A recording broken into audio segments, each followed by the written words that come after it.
Let's just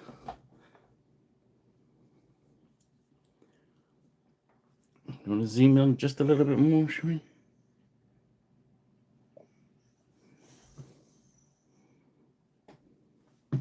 Yeah, that's a little bit too much. Let's get back just a little bit.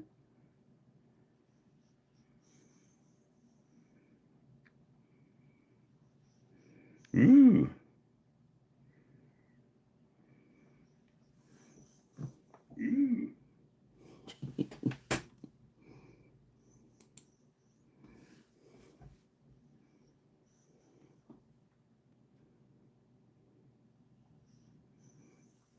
Ahoy!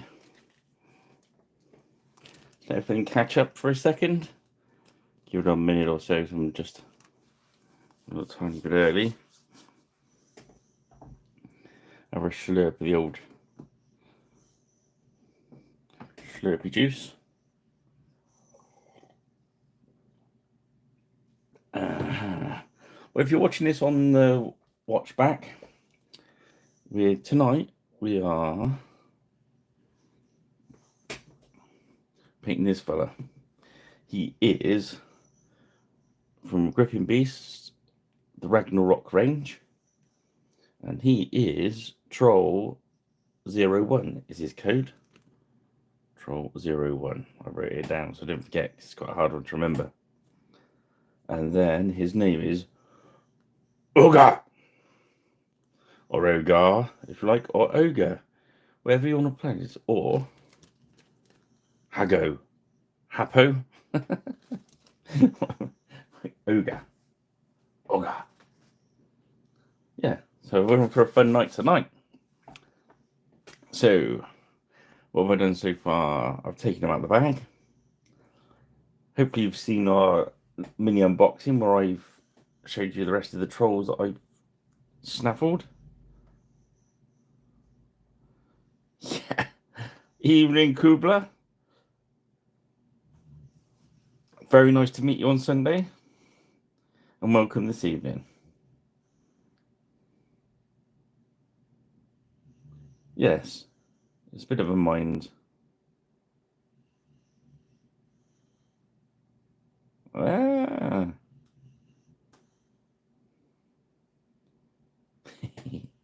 Well, we're taking this old hench bugger. Look at him.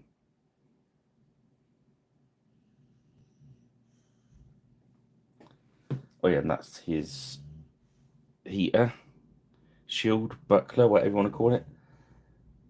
The Beastie Boys are calling them all bucklers. So, who knows? Who knows what's going on there?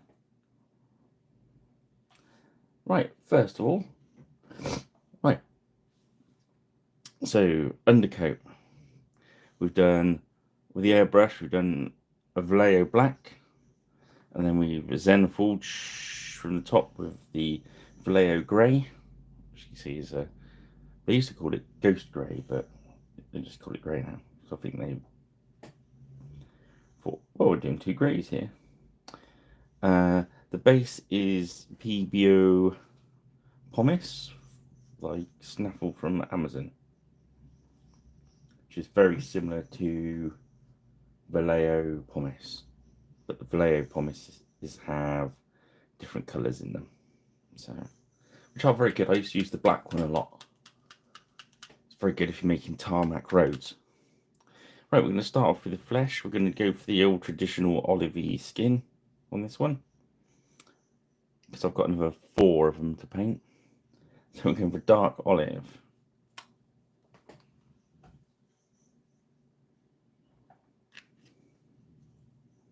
Let's load up the palette with some matte medium. Make sure our light's in the right place. Yeah, that's good. And away we go.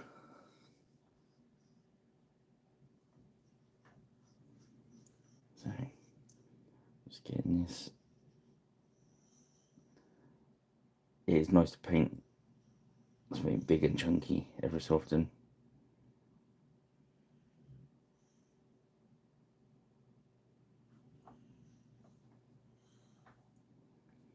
I thought I'd do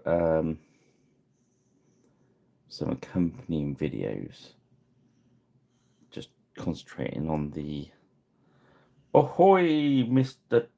Miniature Painter, sir. Mm.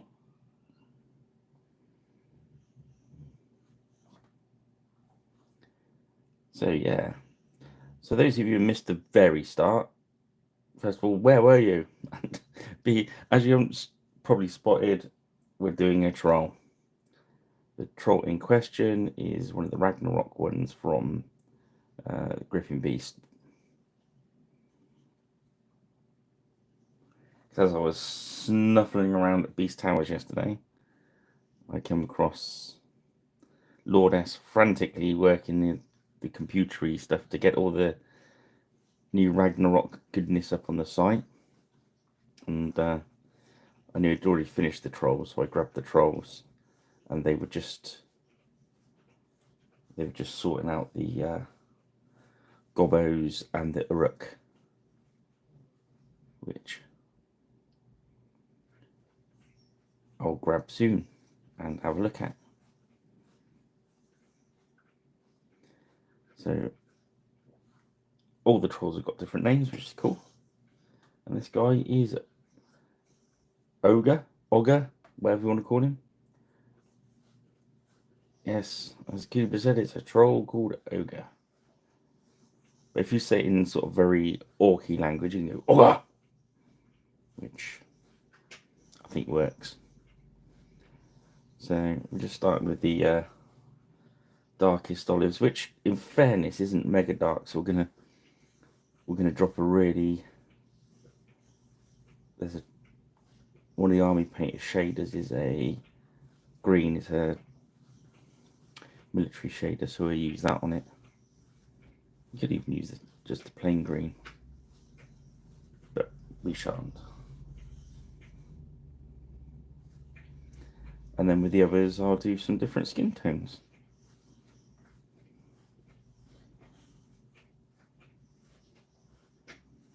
Oh, there's nothing worse than waiting for stuff, is there? Oh. Especially if they've teased you by saying it's going to arrive. That's just not playing cricket, is it? Dirty Paul. Yeah, I did a little video earlier showing you some of the other styles of trolls. So they've done the same with the gobos, I think, as well. But I think they've only got the gobbo, 3 different gobos. 4, 3 different gobos, I think. And then uruks.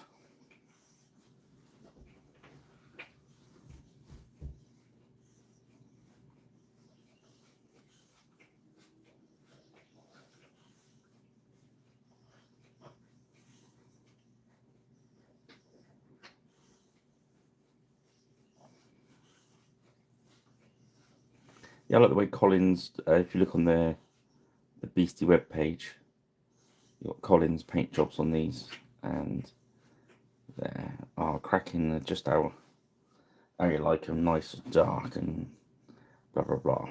But I didn't want to go. I usually try and do them slightly different from Collins, because obviously you don't want to see the same paint job all the time.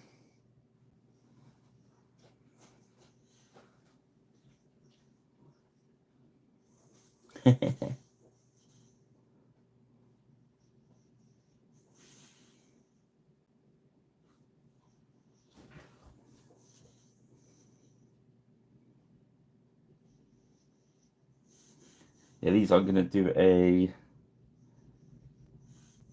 Saga Age of Magic Orc warband, I think.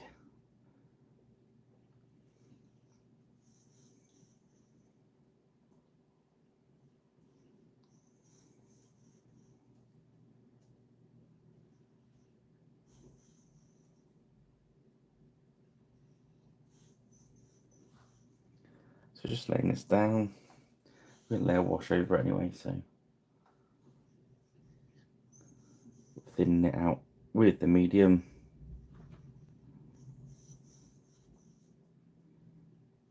getting it on there.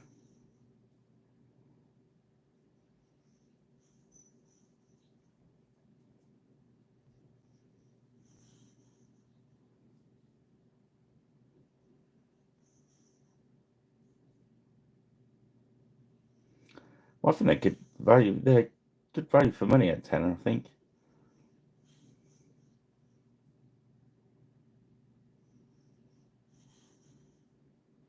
You got that real sort of old school Lord of the Rings vibe going on as well, aren't they? You know. Did I say that? I did say that, but hey, I'm allowed to say that. Okay, so we'll leave that to dry for a sec. Now, I'm going to grab our goon metal. I'm going to grab my rubbishy brush. Let's see if there's any gunmetal left in here. I noticed earlier on. Yeah, we've got enough.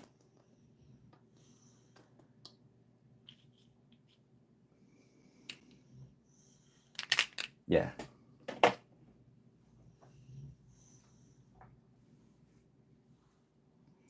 I'm just going to lay down some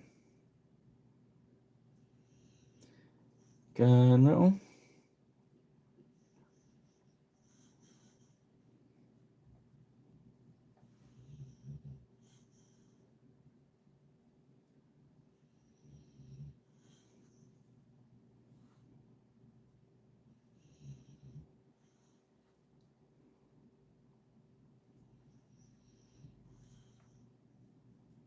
So this has been thinned in the pot anyway.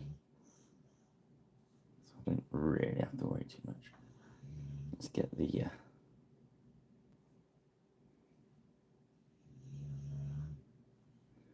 chain melt gun melted up.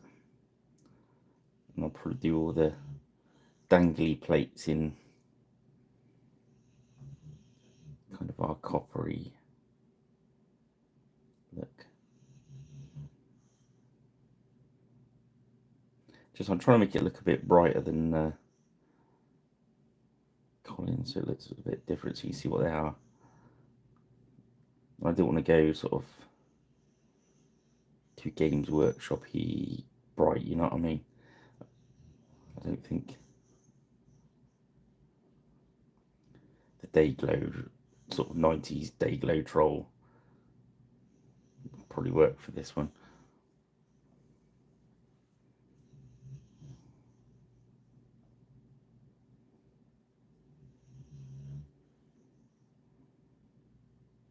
I might paint one of them like that, just see what it looks like. But yeah, if you see the, I put them up against Henry the 5th. And the horse. And they're big chunky boys, but they're not stupidly massive.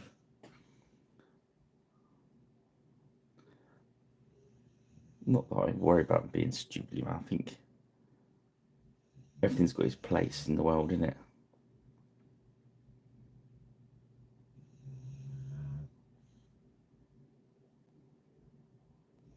Now you see what I'm doing there.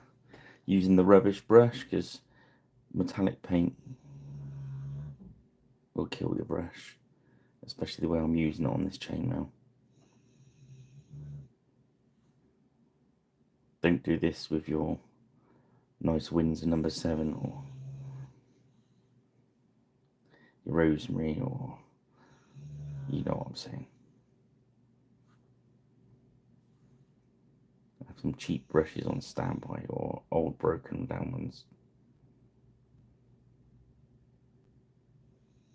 These aren't too bad because these are like cheap sort of 60p brushes.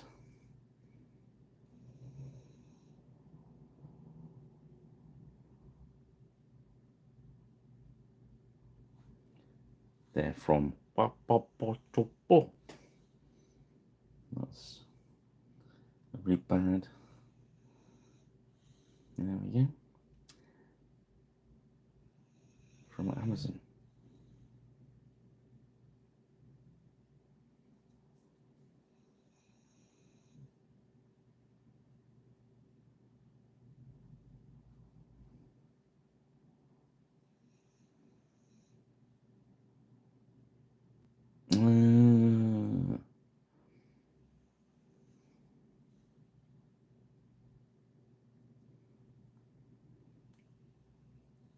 still, it's not. You might have a lot kicking around, but it's not the ones you're waiting for.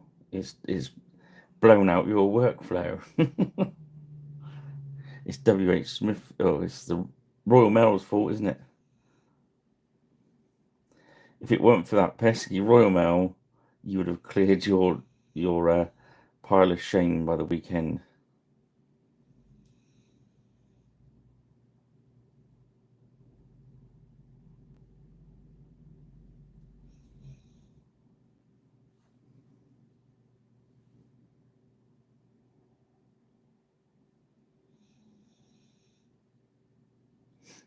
There we go.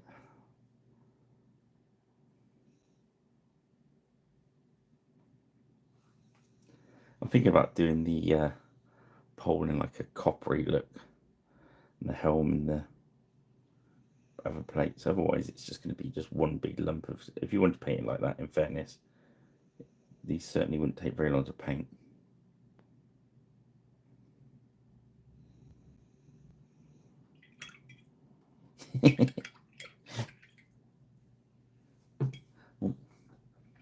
Let's just put a.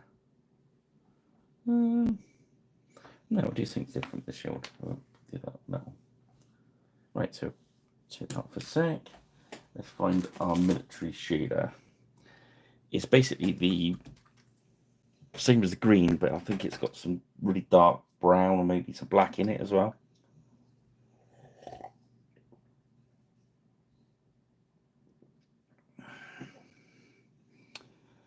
Right, metallic paints, I put them into my dry palette because they go everywhere on the wet palette and everything ends up with a flake in it.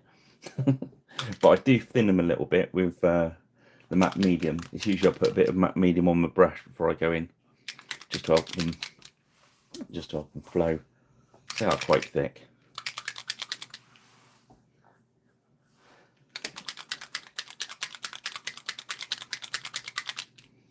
Yeah, so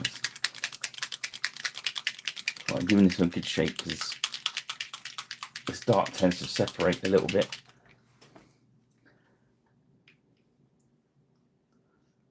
There we go. So that's the military shade, which is brilliant for your World War II stuff and all that sort of camo. It's brilliant stuff. You'll see it on his flesh tone. Goes with this olive real well. So you imagine like your World War II khaki stuff. Job done. Bosh bosh.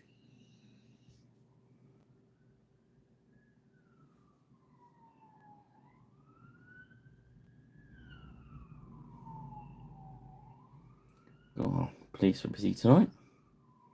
I'm safely tucked away in my painting studio, so ha. The dog's protecting me, even though he's asleep. I think you should start. Is it prepped up or are we prepping up?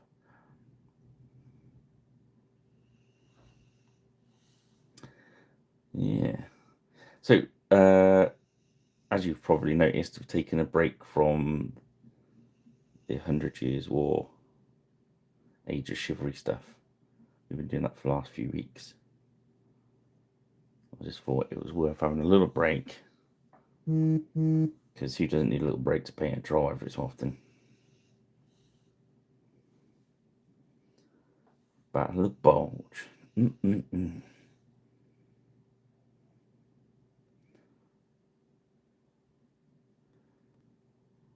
takes me back. So when everyone says Battle of the Bulge, I just think about cake, which is quite strange. I mean, I remember when we were kids, my dad told us that the Battle of Bulge was about like a. It was, I can't remember. It's ingrained in there somewhere.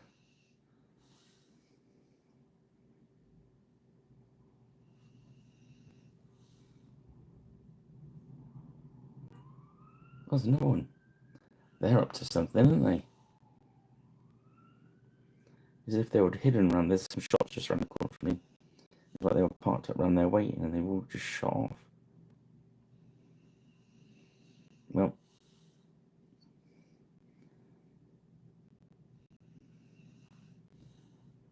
shows that they're busy, I suppose.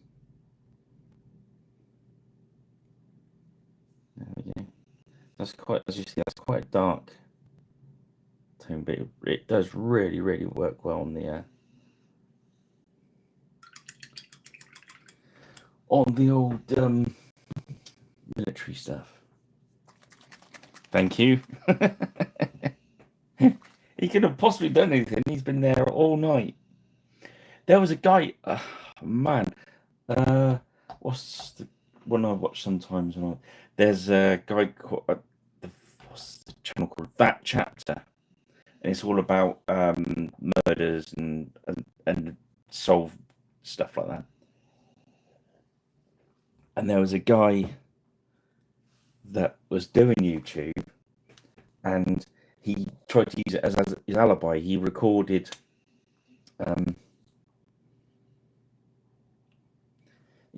his show and then played it, and whilst it was running, he went off and pretended it was live, and he went off and done this murder.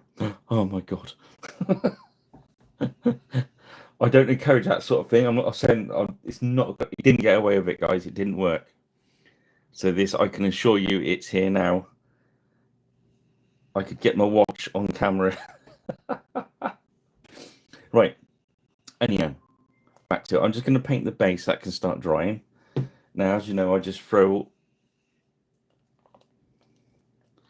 Yeah. It just clicked to when you said about. So this brown is just mostly oak brown, mixed with lots and lots of medium. Now I wanted to show you this on camera because somebody at the show did ask me about the bases. So it's a neutral base, but I thinned this brown right out, so it's almost like transparent now. Yeah, it is. So I bosh it onto the base, and I want it to be see-through because I want the neutral pumice to show through it and make a natural looking highlight. This is how we're doing bases, which is, I think, well, they're not best bases, but they're quite, when you're doing a lot of them, it's a quick way to do them. And I say when people buy miniatures off me, or I do paint jobs from them, this is what I call my standard base. Then if you want any more, you're going to get them based the same, if you know what I mean. But this works with any colour, really. But all I do with the brown is at the end of a painting session, I go back to my wet palette, if I finish with it, scoop all the brown off of my brush into this pot, and then I fill this pot with medium, and I've got a constant supply of basing brown without having to buy it and out the wasting stuff on my wet palette. There we go. So you see, as that dries, the lighter stones will start showing through. There we go. Happy days. Right, so Colin's gone with nice black undercloths, I think. So I think we should do red. So we start with, that's a war paint rather than a thematic one. I like it as a base. The one that's replaced it, I think I've said before, is Splendid Red, which is just a couple of shades different. It does kind of work the same though once you put the wash of it, but hey, let's get rid of a rubbishy brush, and we're gonna get some medium into the abomination. You can, if you look around, you can still find some of the war paint stuff. And with some medium in it, it runs just like the Fanatics. Look, I don't know why they ever changed. Then again, I got used to using the war paint. Once you suss them, I think this is where I started using that medium, and all the paints work anyway. I've not come across any range like they work with Vallejo.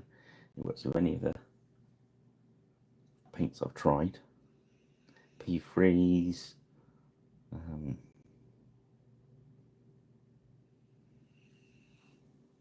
Yeah.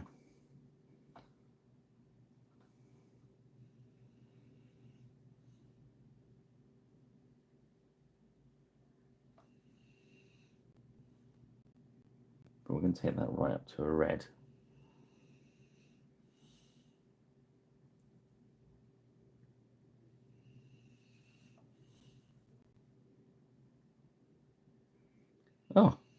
Oh, hoy, that was quick, Rich. Look how far we've got. You were in about 25 minutes. You should have been here, mate. It was hilarious. You're going to have to watch back tomorrow.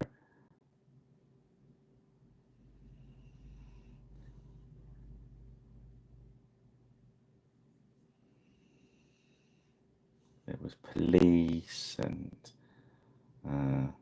all sorts of penguins.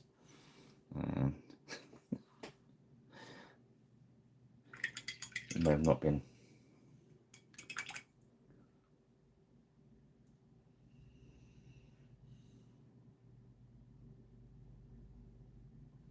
Well, I started with the woodland camo, dark olive.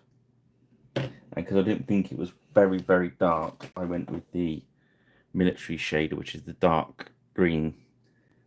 I'd even suggest if you've not got that one, use one of the browns. Just darken that first layer down.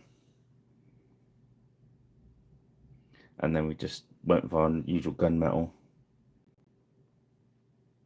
which you're going to put some black on in a minute.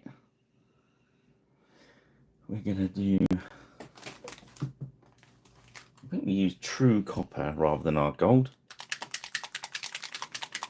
It does take some shaking, this one.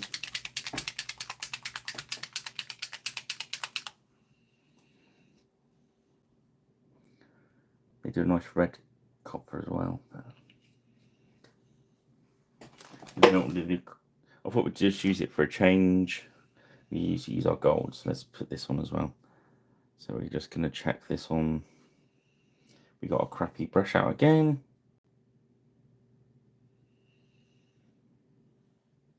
These plates can be copper. That'd make him jingly, wouldn't it, or clanky. I was talking to Darren yesterday, and I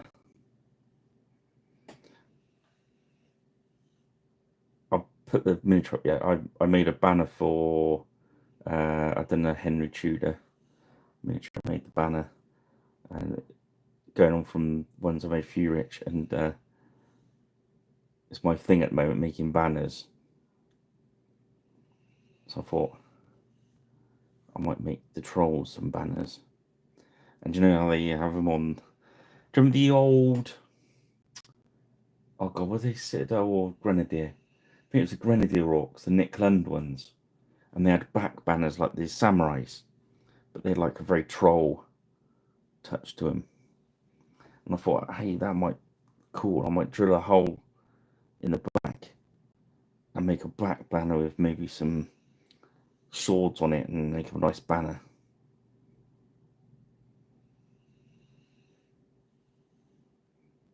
Some troll banners.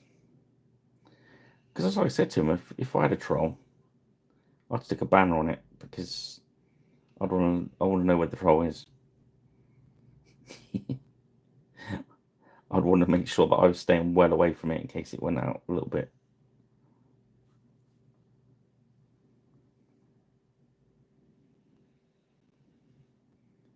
I don't know. What do you think? Should trolls have back banners? I mean, I could drill that hand out, not put a shield on none of them, but I believe the Uruk-hai have got a banner, a standard bearer. But I thought the trolls could have separate ones, you know?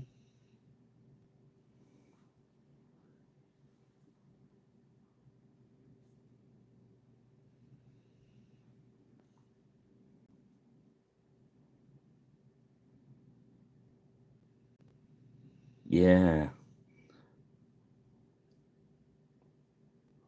I just thought it actually doesn't. It makes sense, kind of, as a from a war point of view, didn't it? If you trolls could become a real focal point, couldn't they? You could look across Battlefield and say, where's the troll with the red trousers on? Oh, there he is. What's he doing over there? Point him in that direction.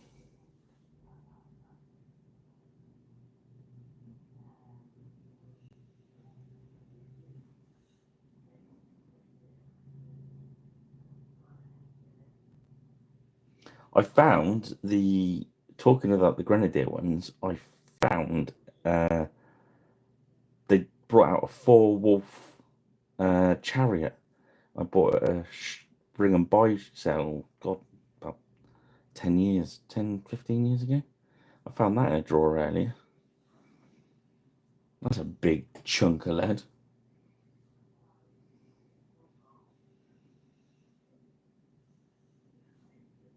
It's true.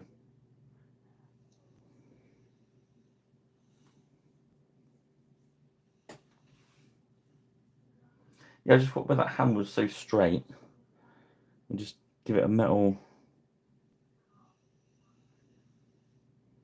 Yeah, I've got a load of them, Brit. I've got loads and loads and loads and loads of old lead kicking around. Well, I've got that. What's those rail path ones?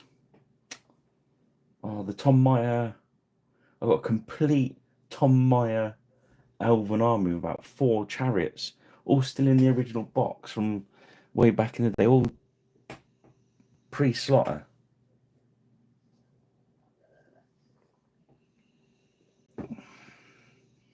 Stacks of it.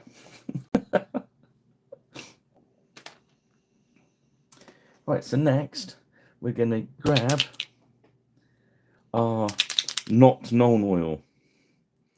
This is yeah, well, it's sorted out to paint up as an army, but I didn't have the heart to take all the chariots out of their boxes, so I've got it loose as well. But yeah, so this black is a mixture of black ink, medium, and what was left of the known oil. Because I wasn't very impressed with the last part of known oil I bought, so I kind of souped it up a little bit. But the army painter dark tone is better. But again, it's really dark, so if you don't want this looking completely black, you need to um, water it down a little bit.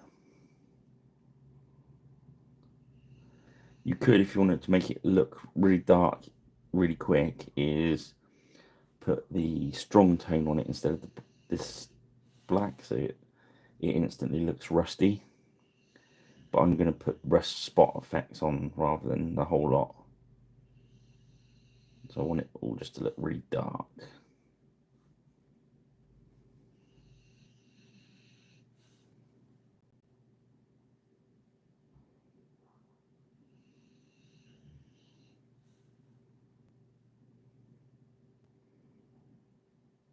Mm, yeah.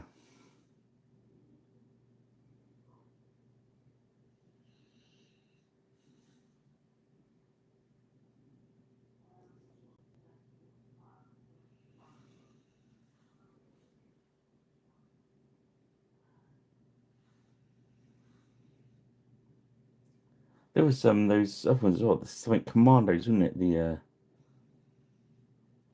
They were the Citadel ones, weren't they? Norgraf's commando or 6 black, wasn't it? And they were all like big hobgoblins. They were up on the shelf by the side of me, which has been cleared off as the missus does her spring clean of my studio. She's cleared off 4 shelves out of the 8 at the moment. Hence the picture of the dragons, etc. going off.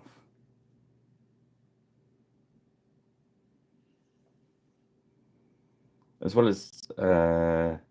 There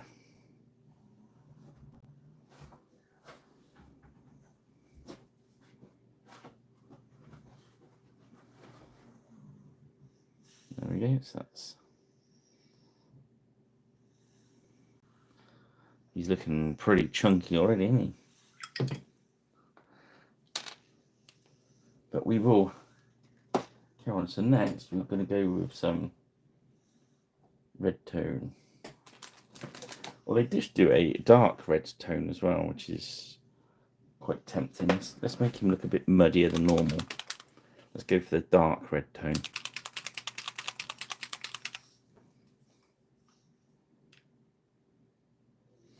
To do a, yeah.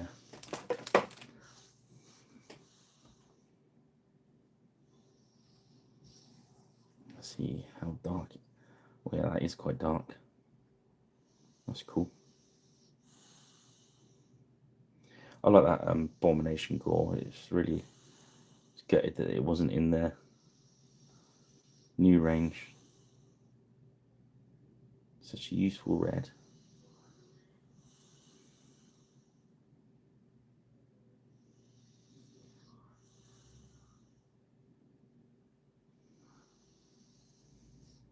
It's a shame we didn't sculpt sleeves just at the top there, isn't it?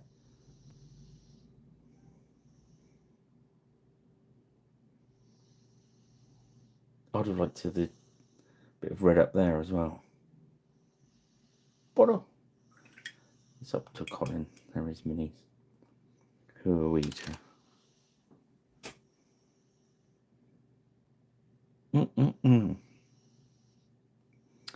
Okay, so that's those on. So whilst that's drying, we're going to do his leg binds. I'm going to start with, oh, let's start with a dark one. Start with Dusty Skull. You want me to put tattoos on him? I shall see how I feel later.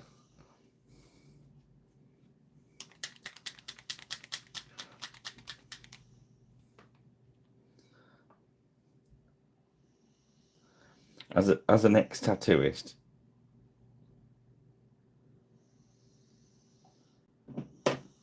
I'd say tattooing a troll hard would be hard work, and hard work to get them to stay still as well. But yeah, let's get a little bit close up. So this is the base layer for his straps. I was going to do them in like leather, but I just think this would be a bit brighter.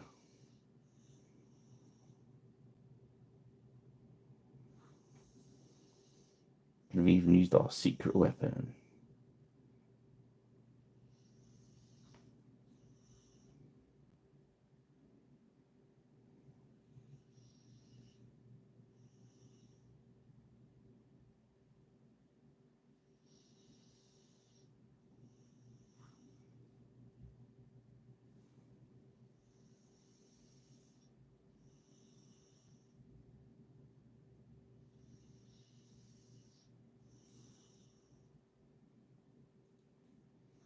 A bit overrun there, but it's okay because we're going to put lots of dirt and wash and stuff over him yet.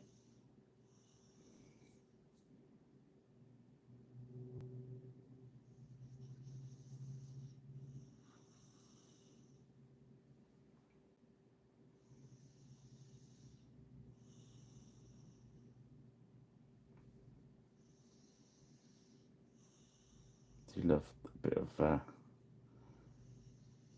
fancy painting.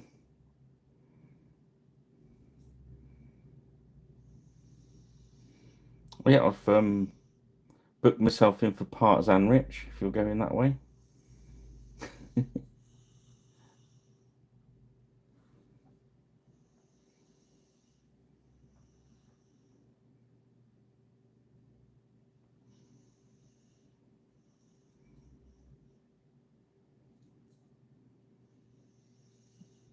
Also, my website got a new category and a new feature on it. Woohoo! You can contact me through my website now. You can send an email directly through my website. How cool is that? Look at me go with technology and stuff.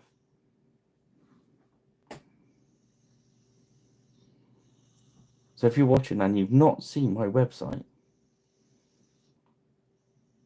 it is piraterichpaints.square.site. How's that? And you can look in the gallery and see a lot of pictures that of stuff we've painted on here.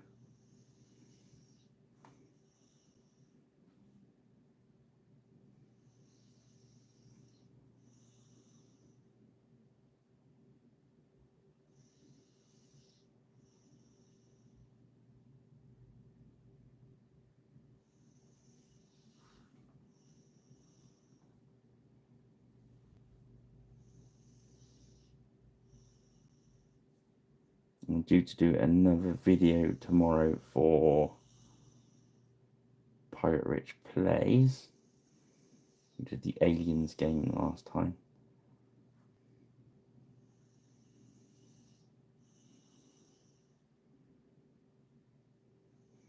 Yeah, I've got to play catch up because I've got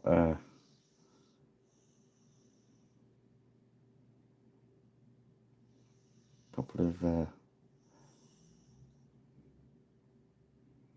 jobs pending.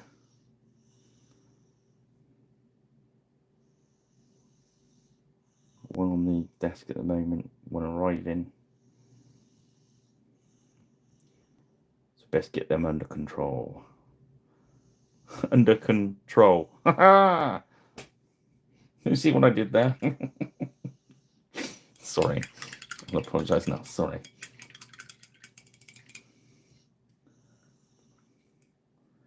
I think we use secret weapon for his pouch and his belt. They changed the bottle on the secret weapon, which I was a bit disappointed with.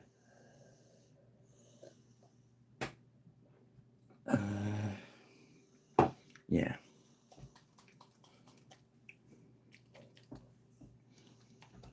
I was trying to think of anything we've got on the shelves that I can show you. I like. It's all been posted off, the stuff from this week.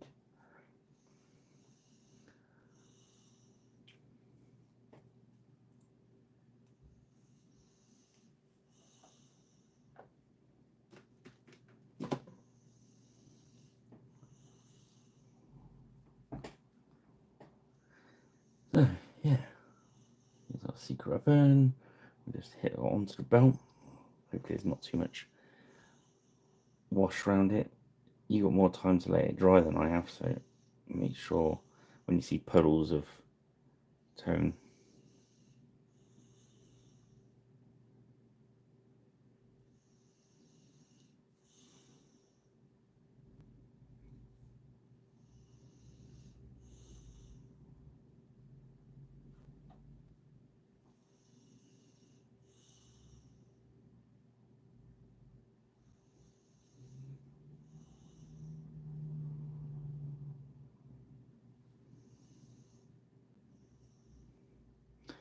Yeah, I've never been to Salute, in fairness.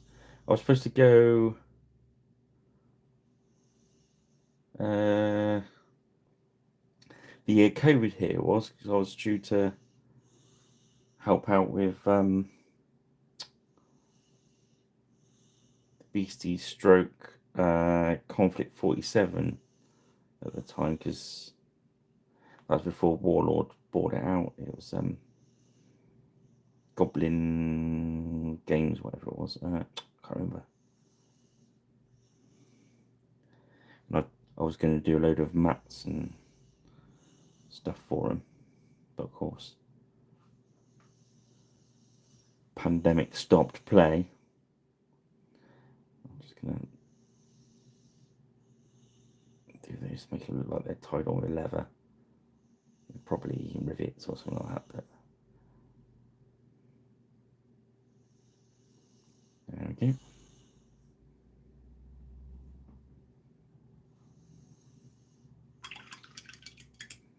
That dark red is proper dark, isn't it? Okay, his skin tone looks like we can start working, so let's start working that up. So the next one on the list is Army Green. This is a strong olive. It's number 2 on the hit list. And it's separated a lot. That's not even shaking. There we go. It's good they come preloaded with the balls now. You can tell when something needs a good shake or not. I can't quite reach my electronic shaker like because it's over there. Okay, a bit of matte medium on the brush, thin it out. Another drop on the brush, thin it out. What's Expo? What's that one? Is that Games Expo at like Birmingham or something? So we're starting to build our highlights. So we're going to leave the green we got right in the valley and start building the peaks. Across the top of his toes.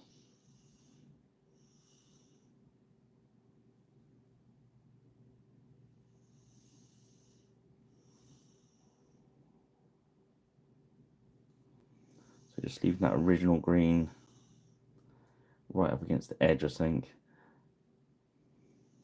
For the bottom of his foot, we'll leave that original green, but we're going quite heavy with this coat.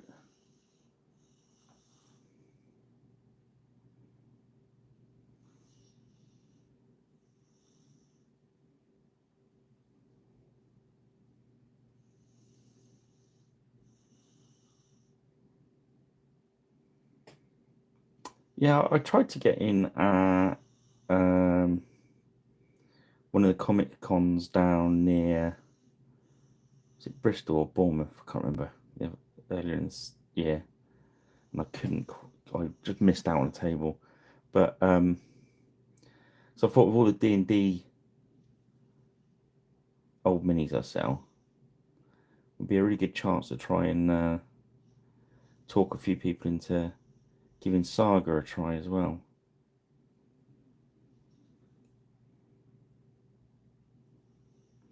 And the crossover is definitely closer with the skirmish games to the RPG. I mean, D&D 3.5 is basically a skirmish game, isn't it, when you read the rules properly.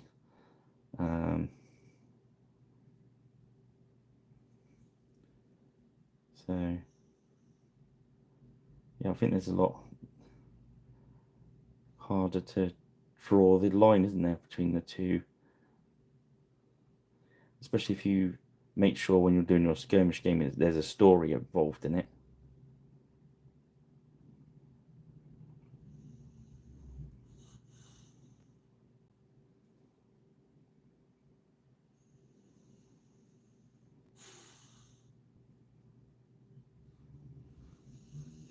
So what I'm doing with this green is I'm going to take him quite light, and then I'm going to knock it back.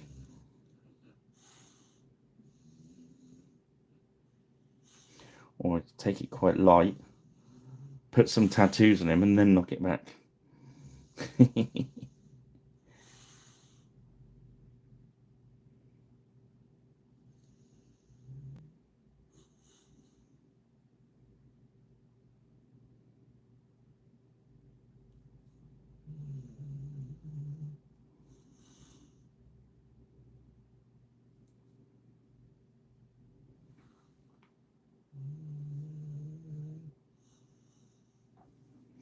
I wonder what these look like with just an ordinary flesh tone, like a dark kind of dwarven sort of ruddy skin, you know what I mean? I think they look good. Like that. Or maybe even the ones with the big ears.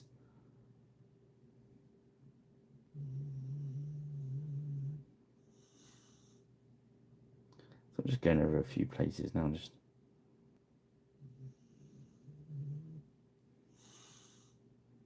strengthening some areas up.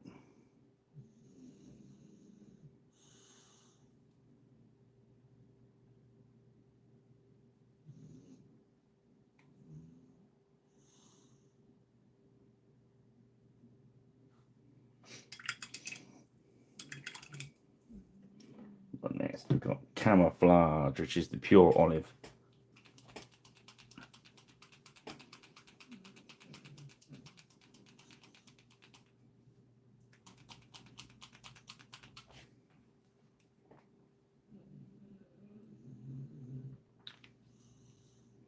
I was looking at what was the game? I'd heard of 5 parsecs from home, but I didn't. I spotted 5 leagues from the borderland. I know it's been out a while, but I was looking at that from Modifius because we like those. Okay, so I like starting with the face. We're gonna start building that highlight again. Staying inside the areas we just hit. Just picking out those highlights.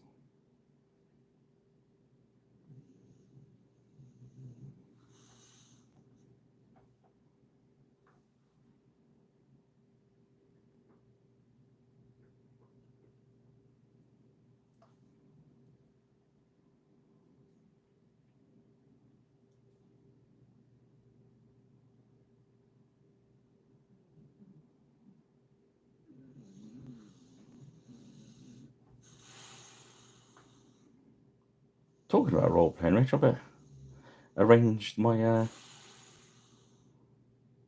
the game I was going to run. I wrote most of it, so I only got to finish it off a little bit.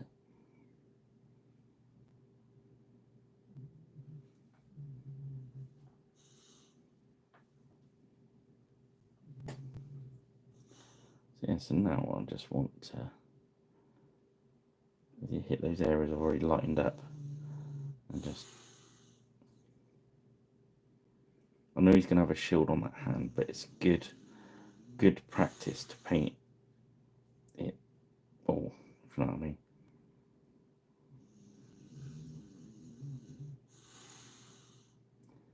I mean, a purist would say, alright, the shield's going to show shadows and stuff, but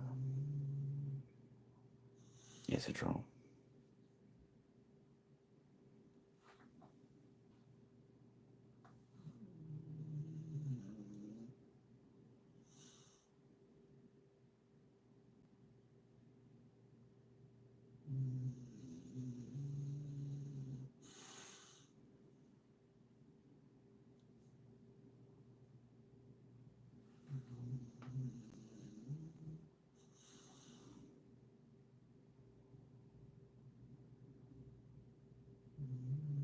Avoiding going up underneath his tabard there, because that's throwing shade.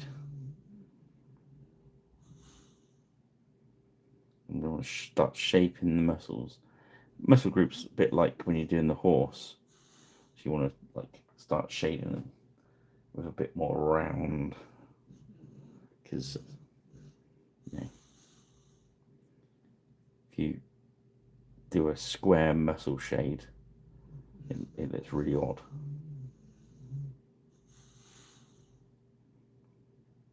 So, yeah, just picking out the edge of those high bits, hitting our peaks, leaving our valleys on the knuckles. A bit more on his nose and upper lip.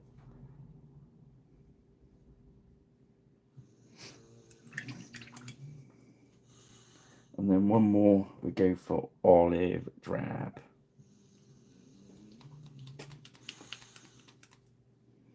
which is light olive. These are quite subtle shades, really, for not massive jump. You could probably jump a couple in this range. The steps in these ones are quite. You probably can't even see it on camera for the. You might see it on the. If I shade it a bit. Yeah, we go.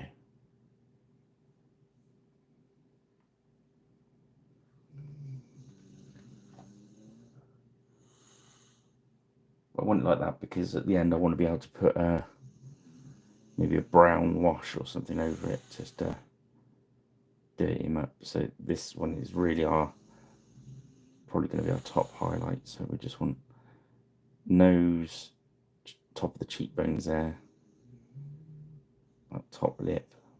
It's got a lovely little bit of detail on that top lip. And on his chin. I'm just dotting down, so sort of feathering. Just if you do that, it kind of builds up a little bit of texture as well.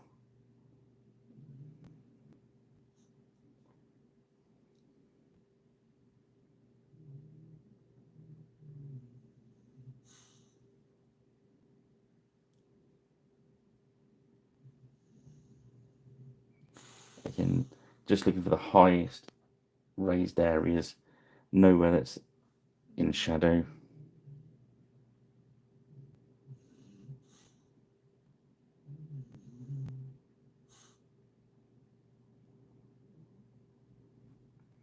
Yeah, they work nice, didn't they?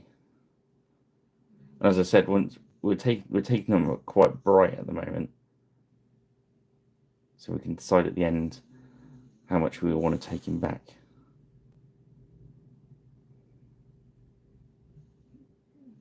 Oh, so he's Vince. Oh, what's his name? I love it. He's a American guy. Does all GW stuff. He's part of the paint all the minis guys. Vince, someone, and he says paint it to 11 and take it back to 10. And that's good advice. So again, it's quite light at the moment, but we can take it back. Whereas if it's very dark, it's very hard to highlight it with subtle blends. These are quite subtle blends, really. But if you want to be fast, you could do chunkier blends, if you know what I mean, and use more washes. Just off the top of the knucks there.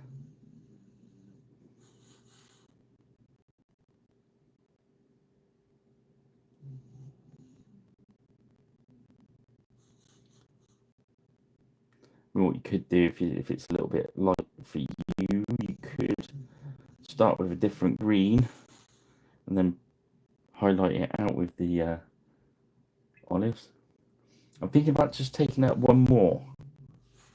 Should we push it one more? Let's push it one more. Let's use necrotic flesh, which is a pale olive.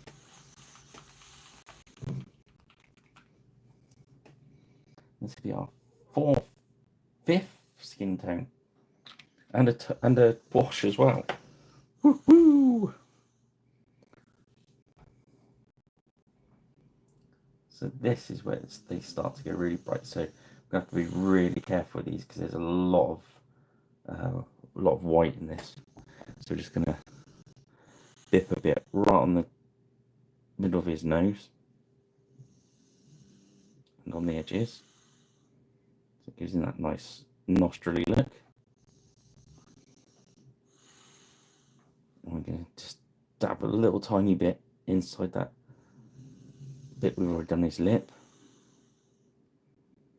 I'm using right at the tip of my brush and just painting little tiny lines right across the top of his cheekbones.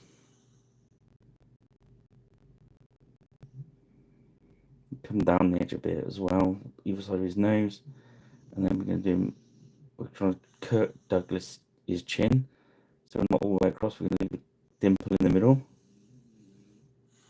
Okay. Remember, because this is so bright, it looks bright going on, it will go back. It will tone down. It'll just be on the top of these fingers, which it won't be because of the shield. I'm just going to let you brush touch down a little bit. I've watered it out a little bit now, just so we get some nice blends. So it's like if you watch this, I sort of get close in on the camera. So I want to stay inside those areas we've already highlighted.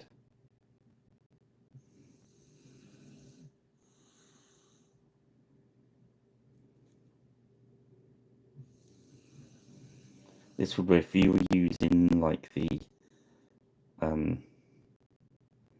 day glowy greens. This would be like your high yellow.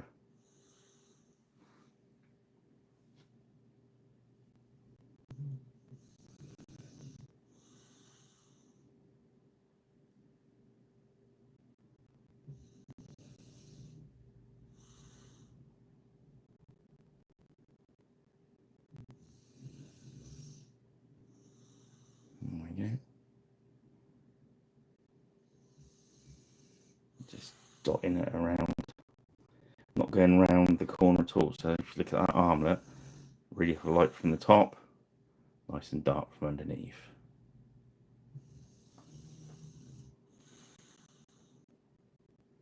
Have you seen the free World War II paint sets Army Paint is releasing? One for Brits against Germans. Yeah, I was looking at the paints earlier. It's like the Blanche set that they did. Is some of them look very close to what's already in the main range anyway. I know they were developing with painters to do it with, but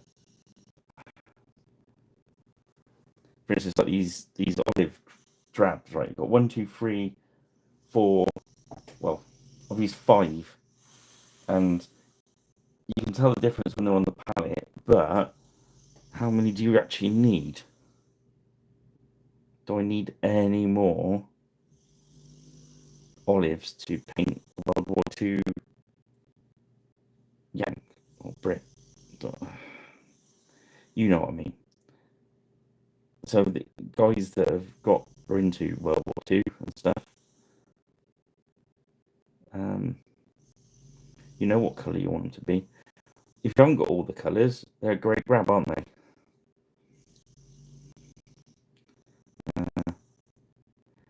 Years ago, they did the same thing with the Griffin Beast, and they Griffin Beast brought then developed Darren went through and developed a complete range of Dark Age ones for the Beasties. Very good paints, actually. They've still got a few. When you one of what our Beast Towers is, the odd one that's dropped into the cabinets and that, it surfaces everything, so I grab one. But yeah.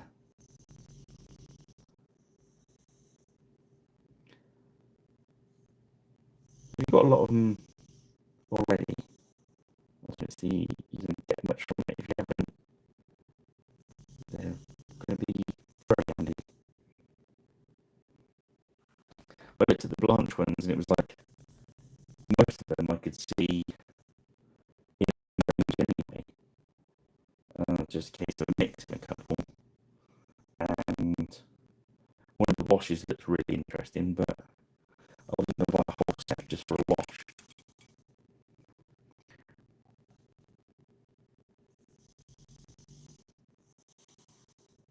Sorry, it might be I'm really close to the. My voice is a bit crackly tonight because I've got a bit of a sore throat coming and the dog's snoring.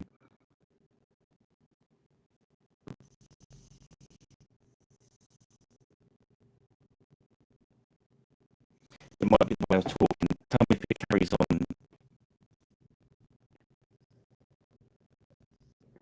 Have another swig of my drink. I've got the camera in slightly different place. voice might be different away from the microphone or close to it.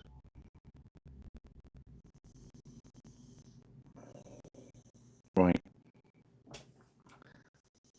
Let me see. So it might actually be my voice. I was mumbling a bit. Is that actually better? Now I'm actually trying to talk properly.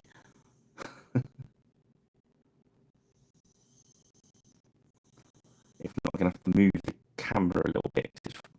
I think the microphone's right next to my face.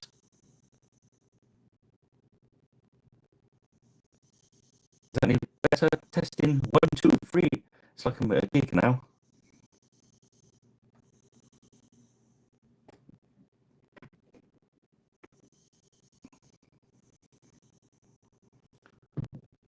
Well, it might be the Intima web as well.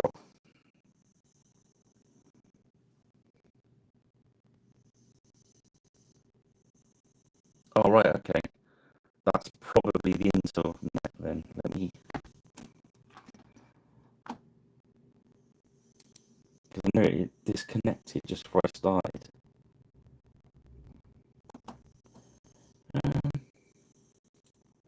No, it disconnected just before I started. Oh yeah, I can hear it's I just unmuted my thing. I'll try and move the camera a little bit to see if it's because I'm maybe too close to the mic. Can you still see all right? Let's see if that's better. Hello? Can you still see all right? Let's see if that's better. Hello? How are we doing?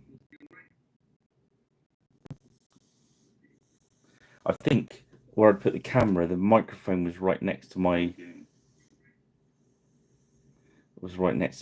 mush. I think where I put the camera, the microphone was right next to my. Is that better now?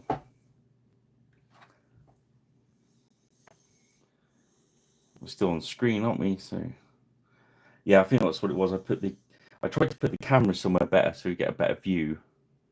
And I was looking at the microphone and it was right next to my mouth, so it's probably that.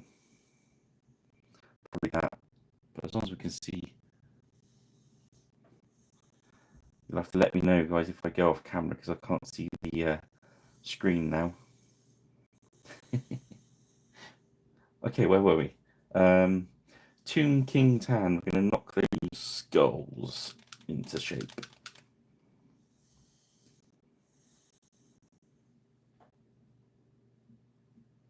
Yeah, recording level must have been a bit high. Sorry about that.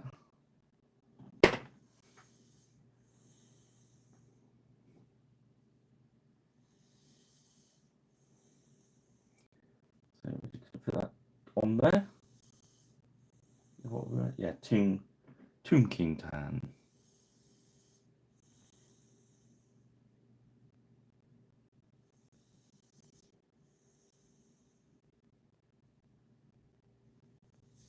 Just lay that on.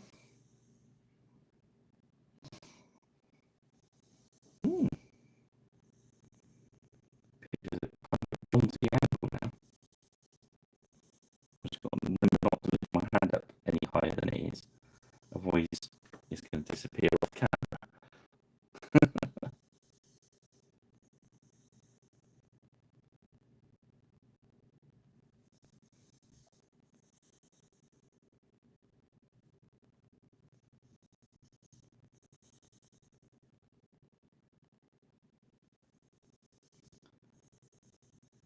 We can use that one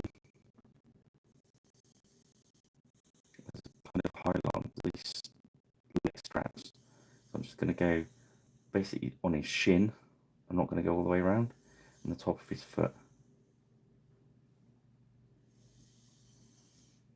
On this side, anywhere where there's a bit of extra light, we're just going to paint it that colour.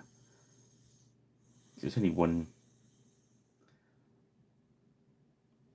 up from where we were.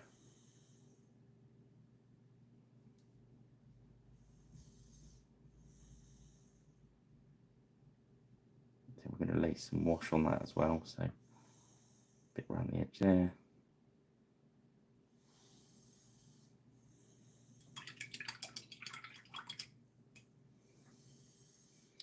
So we're nearly at the stage now where we're going to start doing effects. We've got a few more bits and pieces to do. His muff and his eyes and stuff.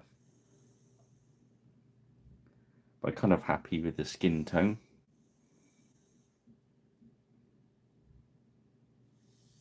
Which is alright. So, whilst the skulls are drying, we're going to put some shiny bits. Wait, that's the wrong one. No, we're not. First of all, we're going to get our flesh shade. And this actually goes in that copper quite nicely as well.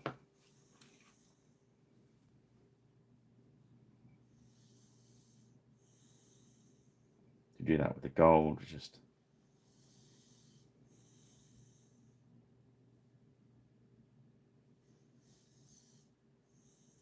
want it to knock it back a bit.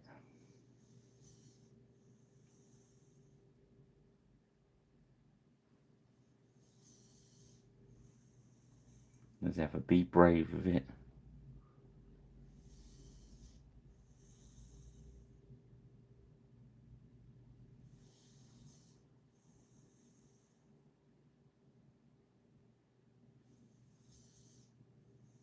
Okay.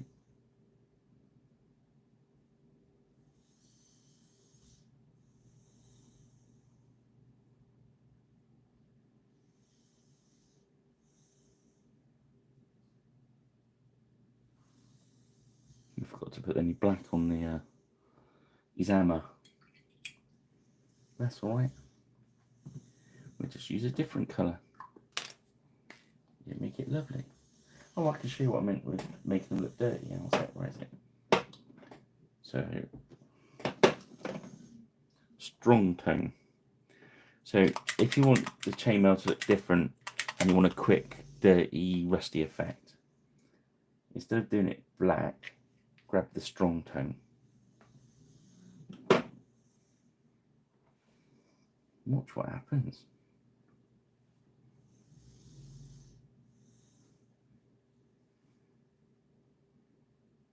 Put plenty on there.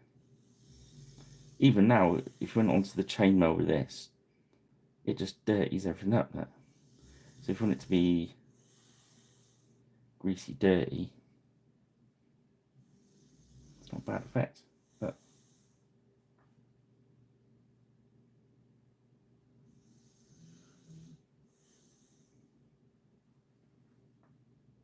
just do a couple of patches. He's got grubbles on him. He's all grubbly. God knows what it is. He's got his food down him or something. There we go. Also, we got out. You can use this for skulls as well. Although I like sepia. Let's put sepia on there. Let's wash the skulls off. There we go.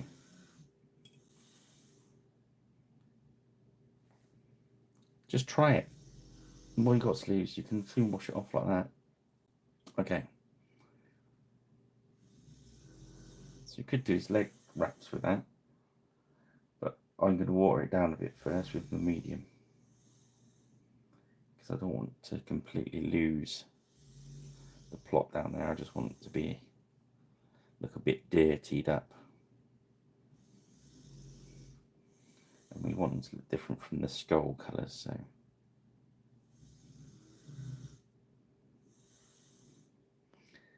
Yeah, it's if you go straight on top, if I'd have done the silver first and made it shiny and then gone back to that, it's a really good quick effect. But I wanted to do some different rust effects, so I was trying to not do it, but I just couldn't resist it. It's good on vehicles as well. If you went to tanks or if you're 40K'ing into you want something to look grubby and grimy. Instead of using a black wash, use that strong, it's strong tone? Yeah. Strong tone. It really does. You can put it anywhere really. If you look at how it's dried on his hamlet, it makes it look like it's real grimy.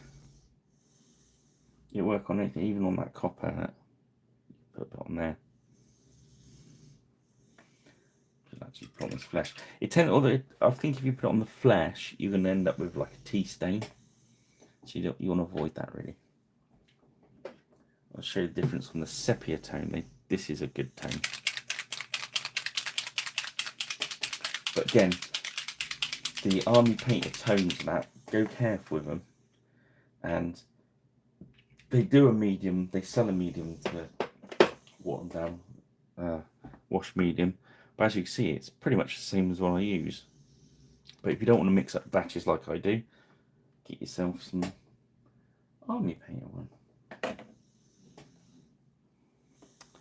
So I'm going to put some medium in my brush. Just knock back the sepia a little bit. And straight on these skulls. If you've not got the sepia one, they do a soft tone, which is good.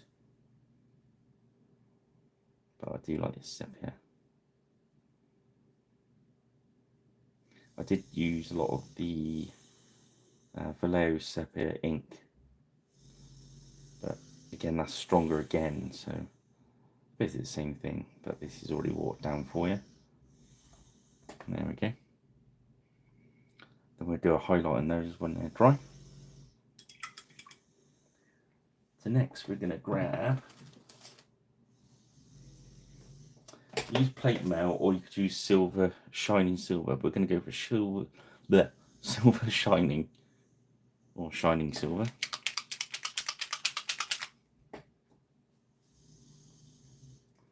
Because we want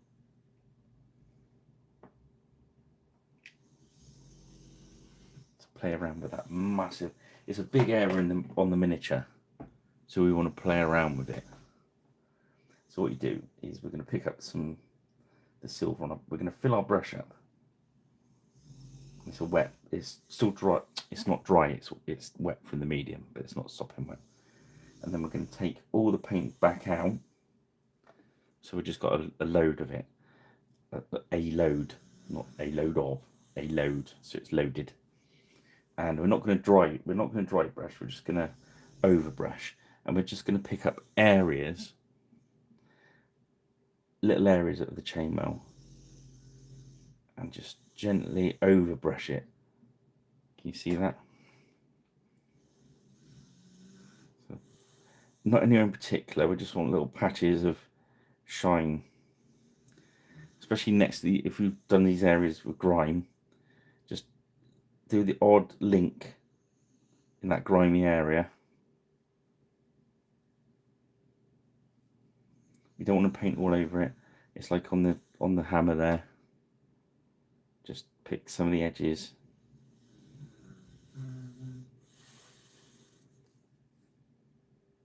Just keep working. Less is more at the moment. We're gonna get a little bit on the edges, and then we're going to go over the chainmail.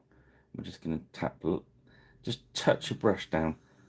There's not a lot of silver in the brush, but it's just enough to, I'm moving it around a lot, but I'm not letting it touch down on the chainmail.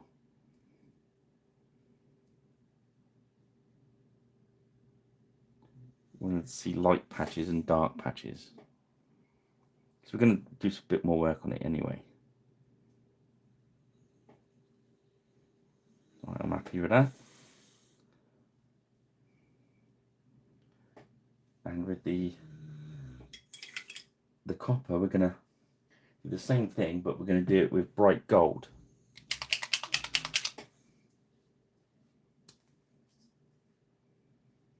This one you're going to have to be really careful with. You might have to swap. With that wash, it might be a little bit too bright. We might have to not do it in the end. So load the brush up, unload the brush. I'm just looking for the edge of these plates.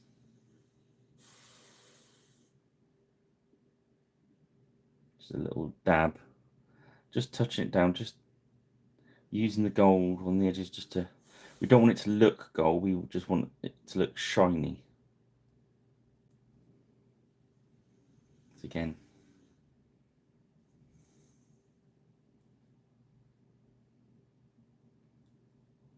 remember the halo trick?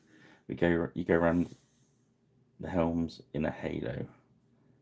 So it's that big O around the top. That's where the light catches. Can you see it's like it looks shiny? We're going to take some of that off in a minute. The brush has almost gone to a dry brush, which is great. So we can now come down the central. Just want to go down the middle, top middle of the. So I'll just. We're going to mess it up again. So we don't want him to look pristine. Dog's gone to snore mode. Right, leave that to dry for a bit. Right, we're going to jump to Dragon Red. Forgot about the red, didn't we? So that's just the base coat red with a wash on at the moment. You could go back in with just the Abomination Gore and just leave it like that.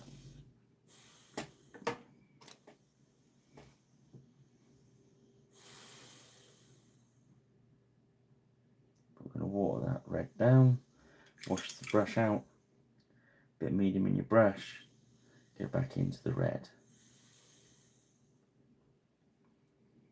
We're just looking at the peaks and leave those valleys.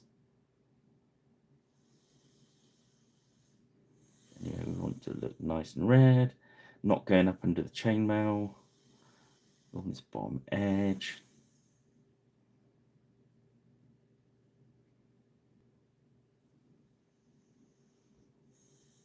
I think you can see us all right.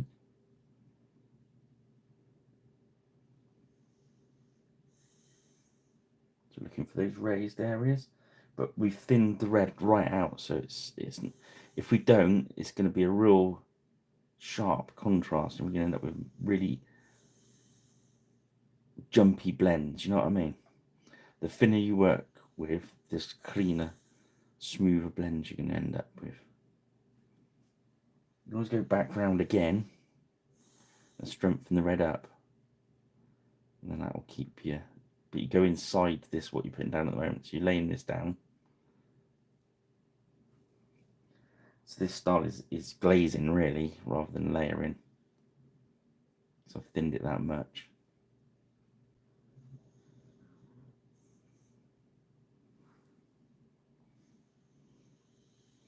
All right, so it's starting to turn red. So now we're going to add a bit more medium. I'm going to go back round. So we're going to start back here. Let's get too much paint in the brush. We'll start from the edge. We're going to stay just on those high bits, but we're going to stay inside where we were before. So just strengthening that red up. Start from the bottom, not getting too up into that chainmail. That dark red wash we used earlier is giving it a real dirty look, which is what we wanted. You want to be able to smell the troll on this garment. It used to be bright red at one point. It's probably a nice banner taken from a tapestry or something. Carpet. It was the red carpet at some sort of castle. But you can see how those. Oh, we've hit someone's leg. Wash your brush out. Clean it off. There we go. We don't want to wreck all those layers of green we put on.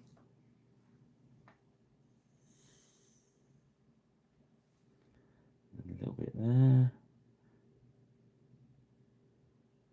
That's done.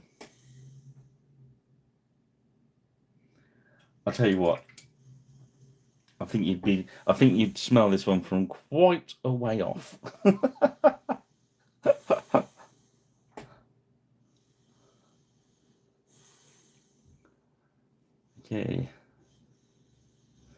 So we're going to do a basilisk red, which is a dark purplish red.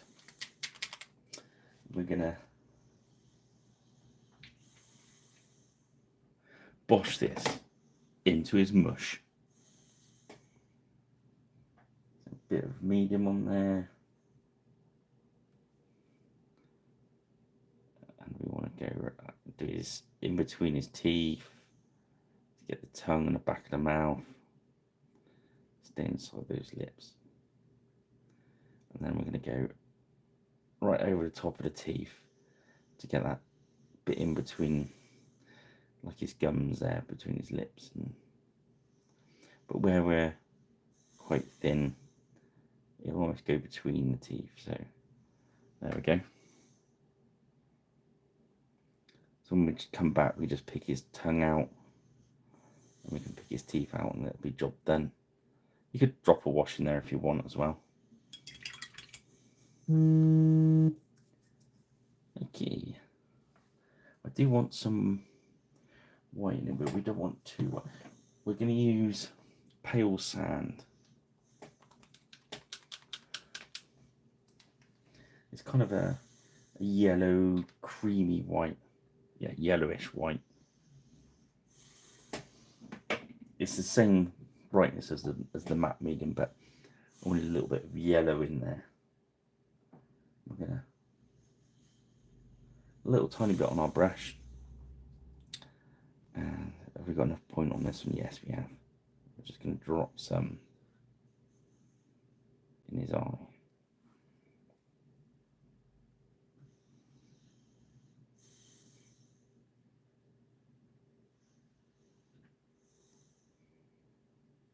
There we go.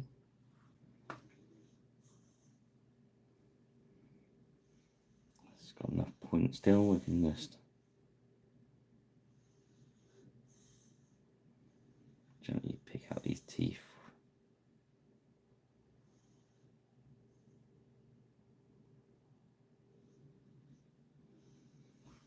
So, don't blame the brush. This is a 60p special brush. Just practice where the point is. There's not much point left on this one, but in fairness, if you worry about it, swap G. Get yourself a psycho brush or insane detail from Army Painter. Do decent little brushes for not much money. If you can't afford one of the expensive ones. And they do a Sable one as well. Sorry, a Kalinsky Masterclass one, which is very good as well. That's a little bit cheaper than the competitors.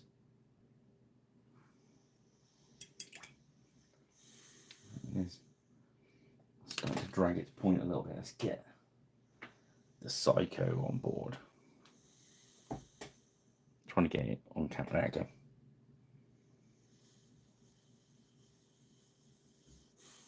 Let the Psycho out.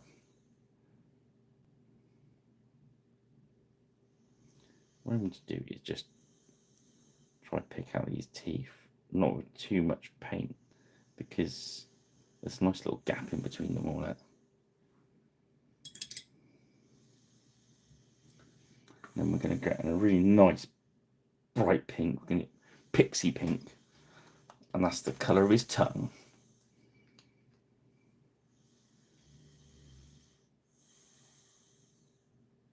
A little blockage on that one. Might have to change the pink. Oh, no, there it goes.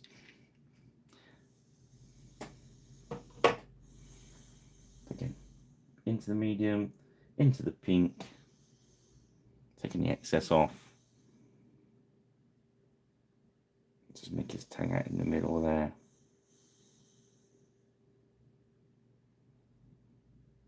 Don't try and do it all in one go.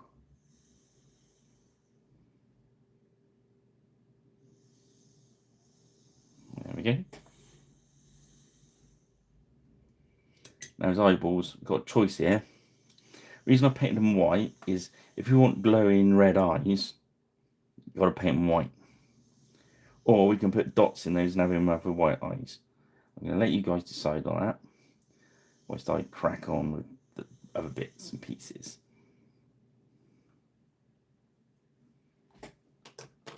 Okay. So where was we? We are... oh, why is that shield's there? Let's grab out that palette, our secret weapon. No, that's the wash. Which is exceptionally good for wood as well.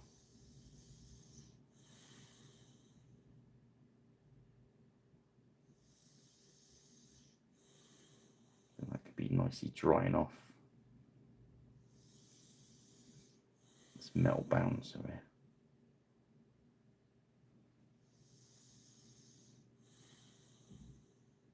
Just paint the back of it. Try not to paint your fingers. I hate getting paint on my fingers.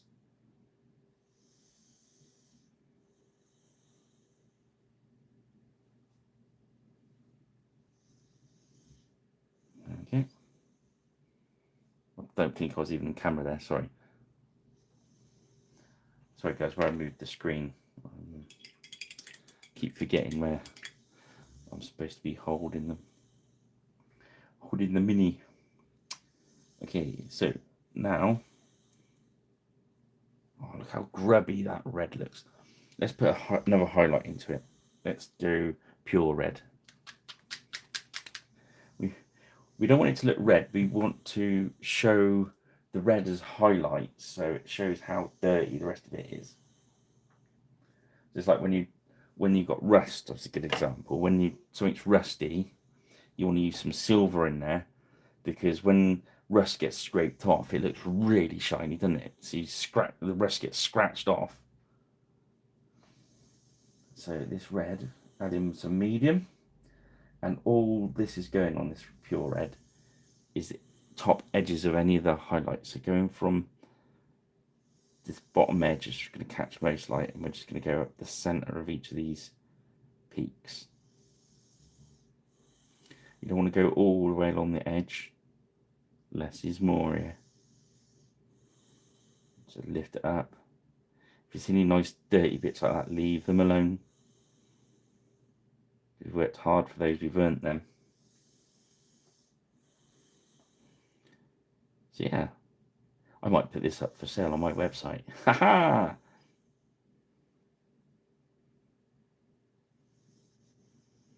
Or I could work out how to put secret codes, can I, to discount codes? Oh, that's cool, isn't it?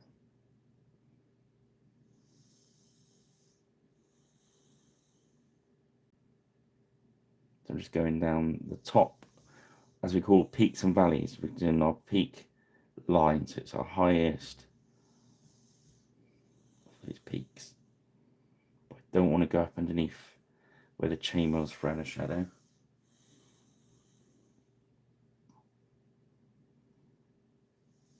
Bit on the edge, suggesting that it was once upon a time a nice, bright new piece of red fabric, but long since got grubby.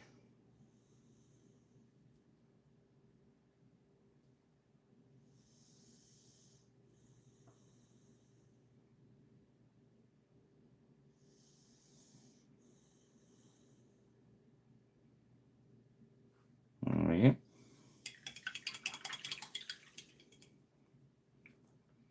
Next, we're going to deal with the skulls. So they've had Tomb King tan, so we're going to use skeleton bone as our highlight, which is fitting, isn't it?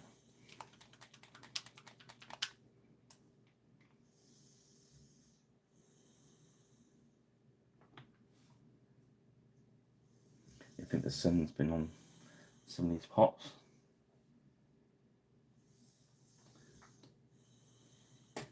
Always have a nice pin on standby. Yeah, I think they are cubes. Yeah, I was just looking at them, and I thought it's really, when you look at him from there, look. that red does look proper dirty, doesn't it?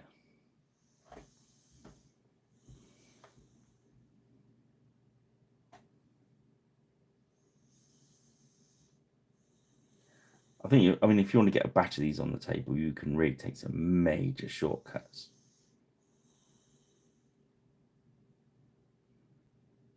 But it's the sort of thing you can make a statement piece, really, can't you?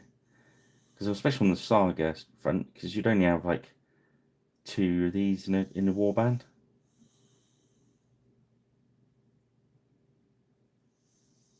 There we go, just highlighting that top edge from that, coming up from that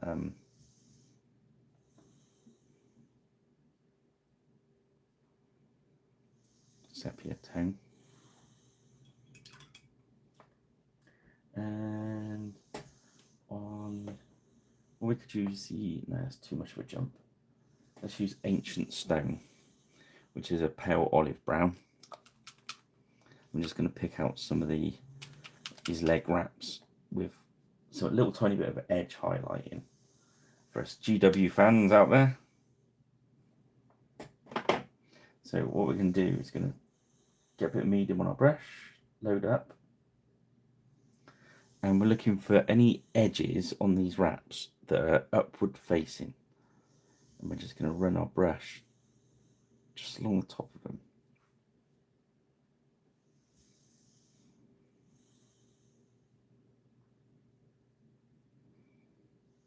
See what I mean? Hope that's on camera. So I'm concentrating where generally we put that highlight on his front shin and top of his foot. So we're looking at the edge of those wraps. Anything that's going to catch light.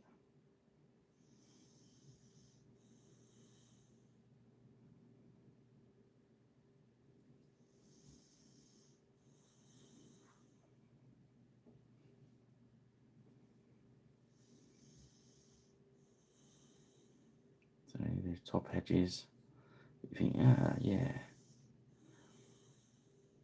I often think if you're struggling with,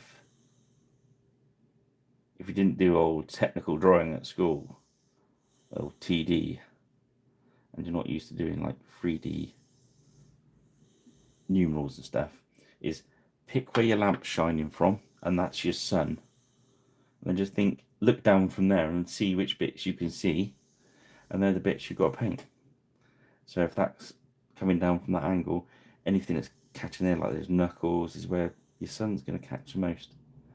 Whereas if your point is over this side, you'd have to highlight his elbow and his knuckles, and the shade would be going every way. Sorry about my hand going across the camera there. Yeah. And if you want the mouth to look even a little bit posh, you might drop a little bit of, there's a nice magenta tone, which is good for that. Just a little tiny drip. Doop. Let's get our rubbishy brush. Now we just have to fill the brush with medium, pick up some magenta, get most of it out because I don't want too much on here. And we want to go between the teeth, so we want to go dodge the white bits basically, and it will happily run into the gaps in between them. And if you're very brave, just touch your brush inside of his gums there. It's just going to give us a bit more contrast on what we've already done there. But that's all you want to do. We're not going to muck around with that anymore. I'll tell you what would look cool. Oh, we didn't decide on the eyes, guys. No one's come back to me and told me what I'm doing with the eyes. Do you want a little black dot on them and make them white piggy eyes? Or do you want just red eyes? Don't think it's a red glowy eye sort of thing going on there. Okay, I'll leave you to think on that for a minute more, while you find some little dotty bleed. Yeah, okay. Let's get some blick. This is my watered down black.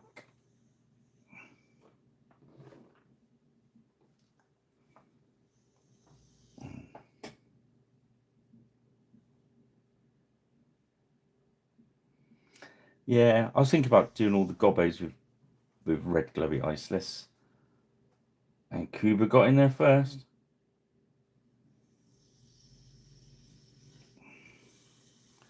So I'm just gonna, let's try and get this on camera so you can watch me if I'm making cross-eyed.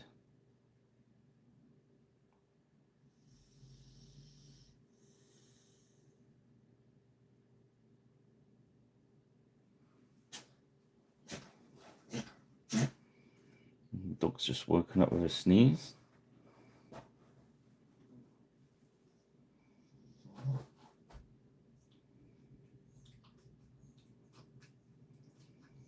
There we go. I'll leave that to dry for a sec. I think we can do a little bit of that magenta wash around his eyes to give him a blue wash around their eyes is good as well. That gives him or purple. Quite make it look quite interesting. But he's got that nice green tone around his.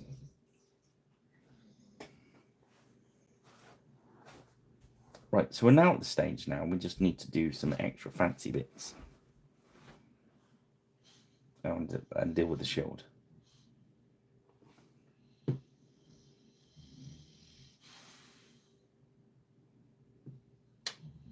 Okay, let's do the shield blast. So next, they do a couple of rests. They do 3 rest. They do like a rest tone, which looks very similar to what we did with the strong tone, but it does look good. It's good effect. Fresh. Let's show you what they all do. Let's give them a triple shake, because they also do like an oil one as well, which is quite good. The new technical ones they do are actually pretty cool. These thicker ones, the technical ones, sorry, effects, they've got actually bits in them.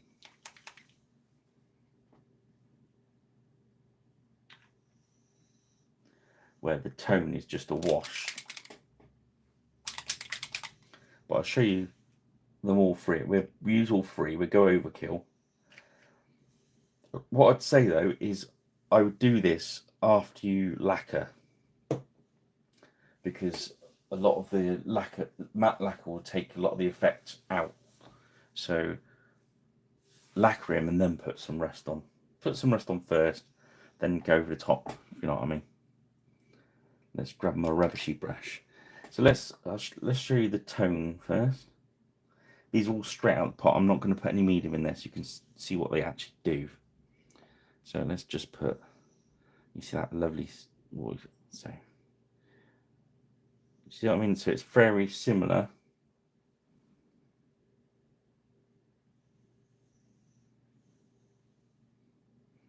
to what we've got going. It's a very good wash, this one. I like this one.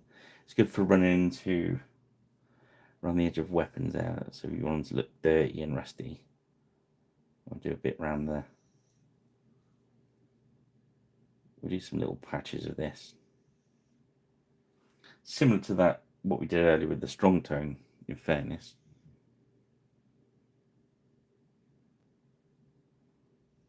Yeah, we'll do one more patch of that and then we'll swap, otherwise he's going to be a complete rusty mess. Right, the next, the fresh rust. This is one you have to be careful with. And I like putting that on with a sponge on big areas. But we haven't really got lots of big areas to do, so I'm going to do it with a brush. what you want to do is just take it onto the tip of the brush, and you want to dot this one. So just little dots. Yeah. So that's that really oxidized, fresh rust. Just working little shapes. It's good. I'll do maybe a video with some rusty bits, doing rusty bits. How to make stuff rusty. But because we did that silver on there earlier, it kind of works. We did a little bit more. But go sparing with this one. I'll show you what it does if you just paint a line of it. It looks a bit weird. But yeah. Just rub some of it off with your finger and it works. But have it those little dots of rust that just bursting through places. And it looks good if you go back over an area and paint some of it in silver. So can we see that? It's that area we've done. Got a bit of silver there. If you go back into that area and pick a little bit of it out in silver. See what I mean? It's hard to see on this light. Okay, let's have a look at the third rust effect. So this is the dark rust, and this one's actually got bits in it as well. Again, you can paint this into little areas.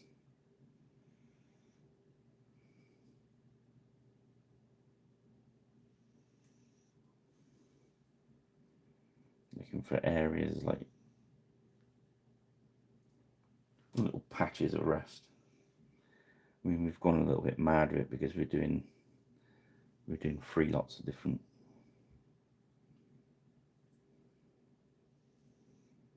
I think that's the most useful. It's as well is because it's quite thick. What you can do with it, I found, is this one you can actually put it on like that, and it's quite thick, and then you can get the medium and actually put some medium into it and wash it around. See, or you can turn it into a real wash. So show you what I mean.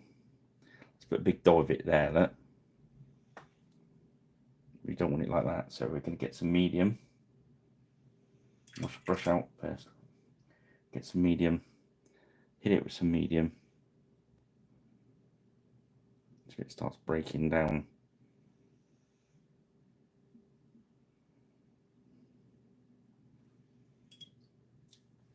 And then because it's wet, we can zap some of it back up with the brush.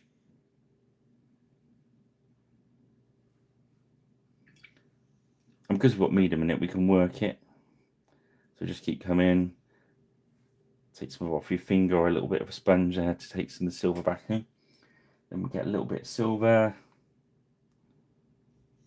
Pick some of that out. So go back and forth until you're happy with it, really. But I think that's plenty.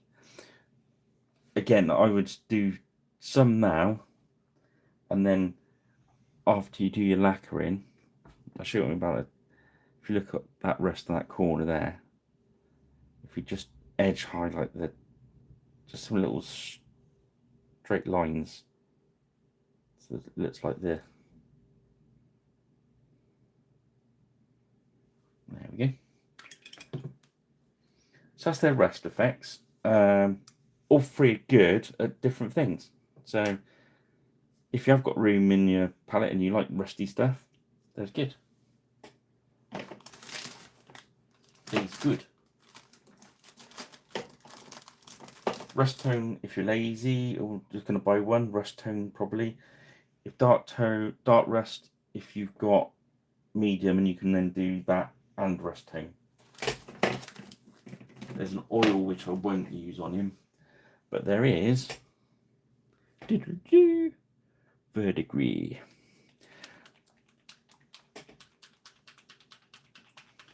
Now this one you have to be very, very, very sparing with, because you can go way over the top of this. The GW verdigris I like. This is a which is very watery. This is very thick and gloopy. So you do the same kind of thing you do with the that thick rust.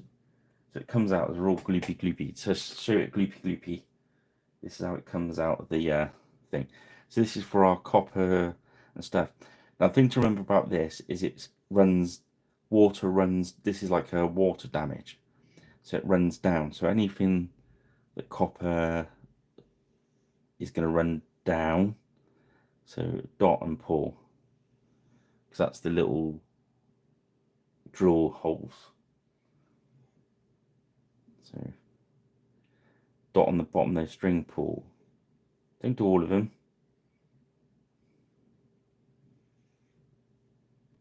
Any little rusty spots. So that's it, thick, as it were. You can see it's quite thick. I like it better to run, so I will water some down with lots of medium. I want, because it's a water effect basically, you want it to run like water, so I put lots of medium in it, and then hold it up, and then let the water run where it wants to run. Even more medium than that.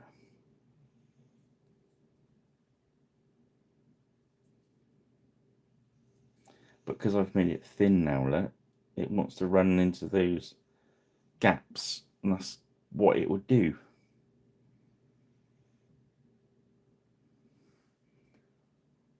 Now, proper model, like plastic kit model makers like Karen and stuff, they do this sort of stuff, crazy stuff all the time. And if you want to look at people that really know their onions on this, there you guys, because some of the effects they get are awesome.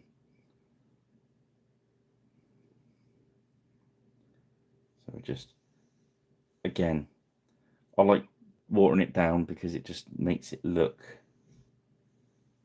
lets it run into stuff. It's a lot harder to go over the top with it. If you compare that with these pure ones, they'll stay like that, while these will almost disappear just like a water stain. Once you've got that water there, you can then go back with the thicker stuff if you want, and just do a couple of little dabs into it, and the medium there will spread it out. So you can do a bit of that as well, but stick to just certain areas. Don't want it all over the place.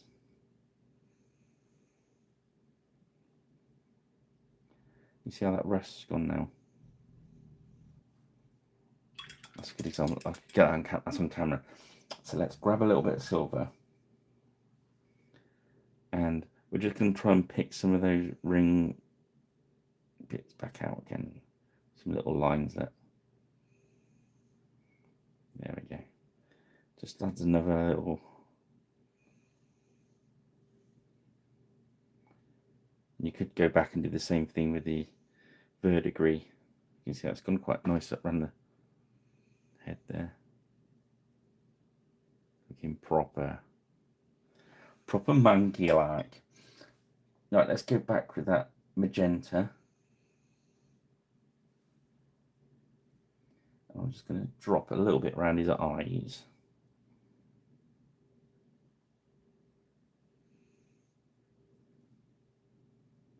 Actually, we're going to put a lot around his eyes, and then we're going to zap it back out again. So it's going to kind of make him look a bit bloodshot.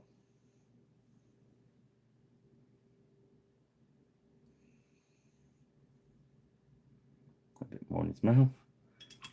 Wash the brush out, and then just tap the brush onto his eyeballs. Get that white back going. We want to leave that as white as we can. The rest will dry back. That's cool. Right, so I think that's enough fiddling with him. So let's fiddle with the shield. Let's grab another. Let's grab a cork. How are we doing on time? 1 hour 56. I'm on the shield. Not bad. So I think I'm happy with what we got there. Yep. So let's sort the shield out.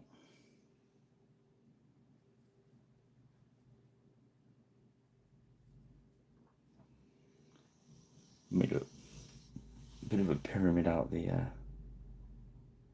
bit of blue tack so it's not touching down too much. And we're going to give, I think, a gunmetal edge to this. Still got a little gunmetal out. That in that palette will dry. It will take a little while to dry, so it's probably still alright. Yeah, because we had a lot of medium in it at the start anyway. So we'll do the edge of the shield.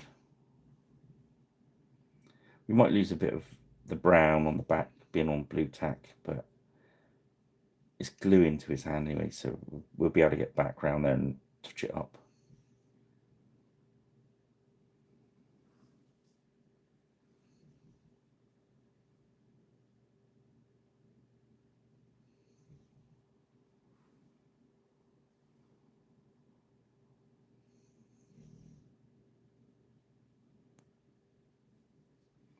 So yeah, I might not do a banner on this one, I might just leave this one as is and make some banners for the other ones. See how I feel in the morning.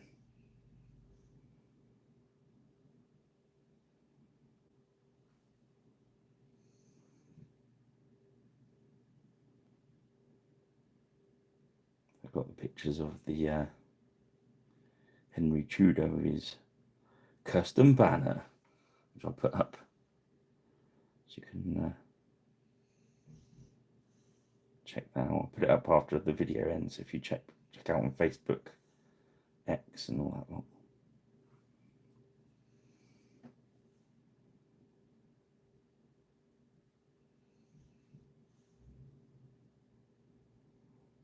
There we go. Next, we want the blick. So let's use some slightly thicker black, because otherwise it'll take forever for the shield to dry.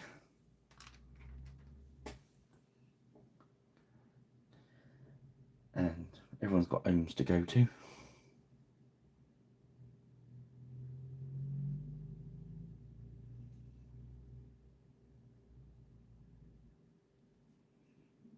I think it'd be wrong of me not to do a black shield.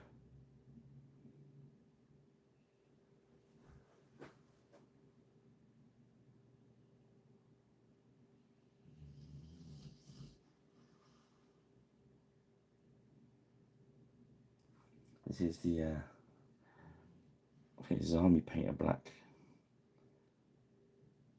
So I've not watered this one down, so that pot I usually grabs my watered down one for doing eyeballs and stuff like that.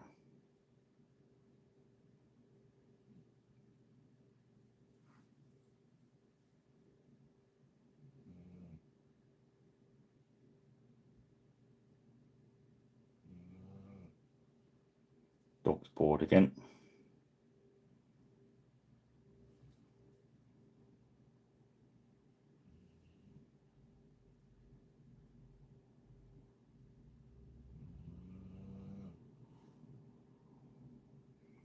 Yes.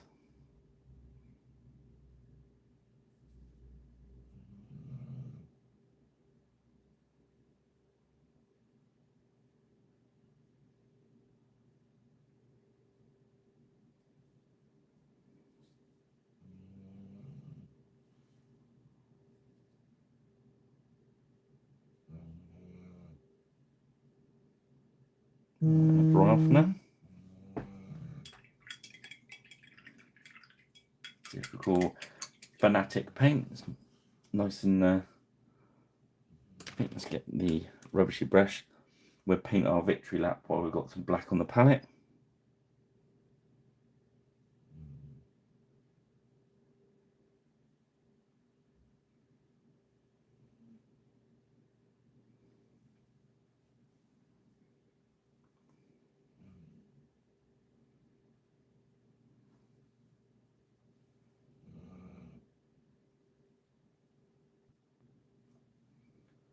we go.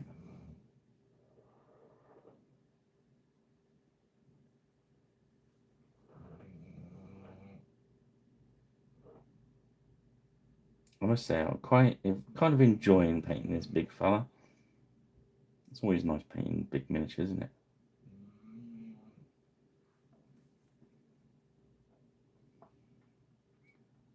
You see, he's got most bloodshot eyes now.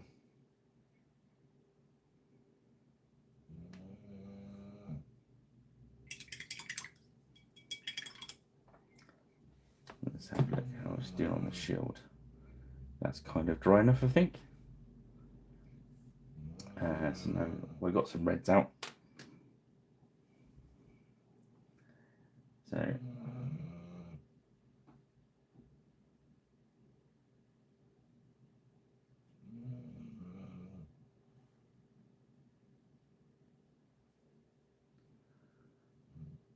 suppose, what do you want on the shield then? I suppose that's an eye, the eye of Sauron, I suppose. But in very much a troll style. So we're just painted like it's been painted on, like with walks.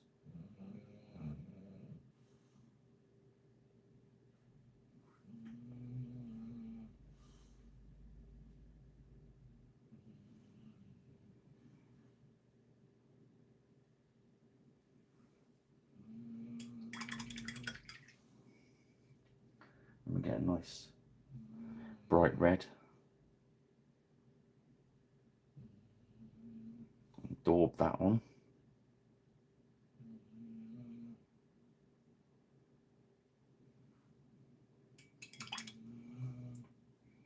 And then we grab some orange. And if we don't like it in the morning, we're painting it black and paint over it again.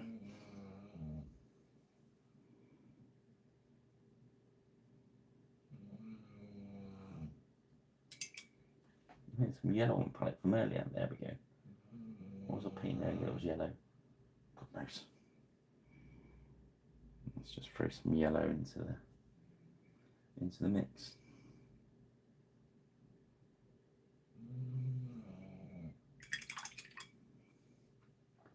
And we can just grab some black, wash, just thin some of it out.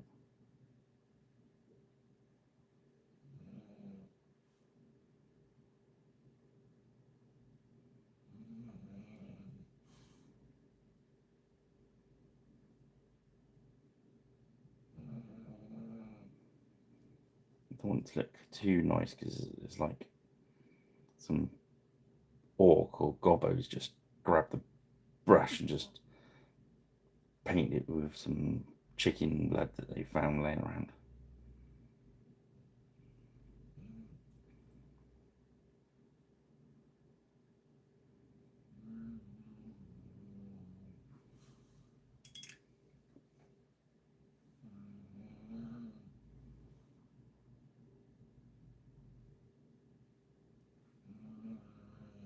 I'm going to run some wash over in a minute when it's dry.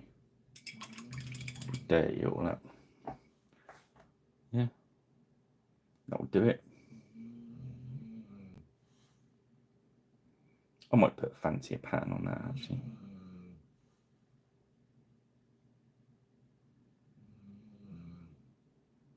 Yeah, I don't like that for this guy. So what we do is we grab the black, which is our. Do you like it? I thought it was a bit.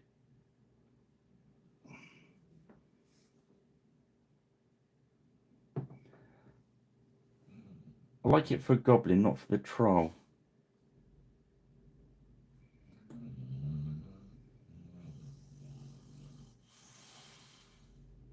Yeah, I suppose so. Let's chuck it on and see what I can always change it tomorrow if I don't like it. Let's grab some snooper glue. I kind of like. A friend of mine said we were talking about heraldry once, and he really knows his stuff. And he said heraldry was invented when some guy grabbed a chicken, pulled its head off, squirted the insides on his shield. And everyone said, that looks good.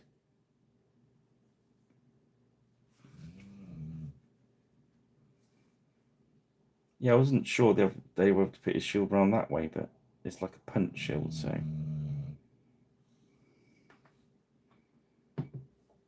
Let's leave that a moment to dry before we go anywhere near.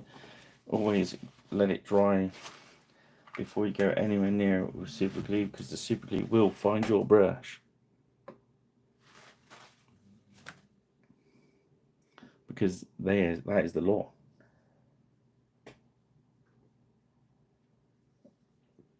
It's good for it. I'm a drink. So, stuck on? Yes. Let's grab some. Let's dirty up with the strong tone. Now, which was the strong tone? Is it that one? Yes.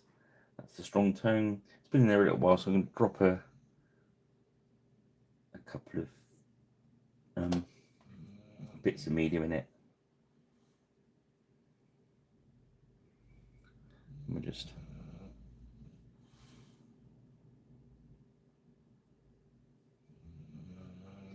first we'll get some around the top of the back, let it run down the grooves. I'm not going to go into that because there's too much super glue around there and it won't be completely dry yet. And then we're going to, you see how much medium I've put into it. It's very watery. So we're just, dog is now dreaming and doing squeaky sounds.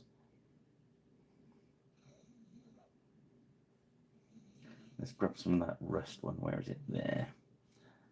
I'm going to go around while it's still wet. I'm going to put some of this on the metally bits and let the other take it down. Take it down. It's getting a bit gloopy at the back there, so we're going to.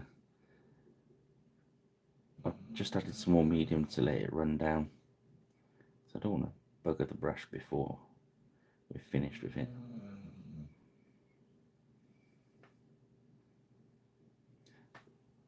So it's naturally run down the shield.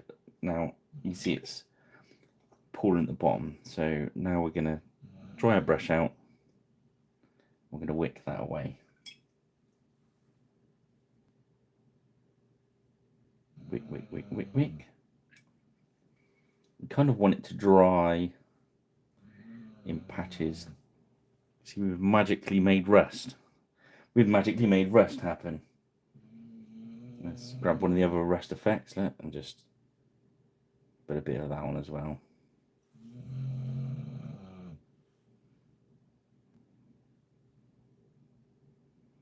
You've magic rust.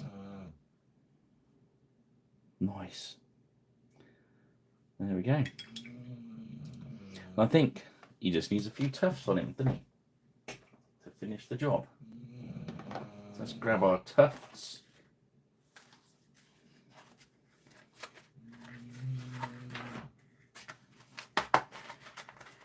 From Gamer's Grass. I might see if I can stock these. I'll ask them nicely if I can stock these on my website, because they are my go-to grass now.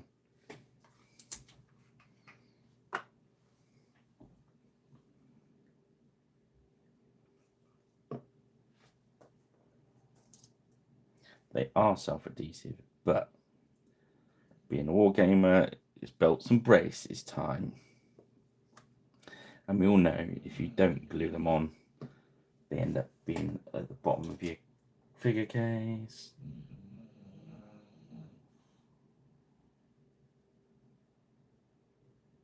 It's about going off camera there. I was doing it for speed. There we go. More over here.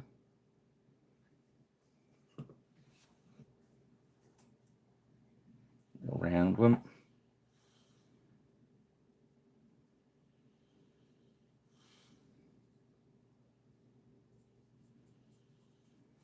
always like to get the odd bits out of them before they go anywhere near the lacquer, because inevitably the airbrush blows them off and they get stuck in the lacquer. I just want to put one there. Got to find a little one.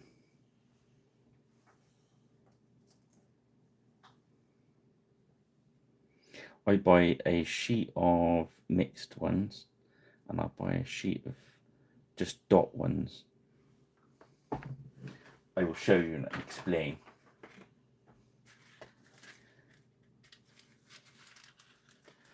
So you have mixed green, 6mm.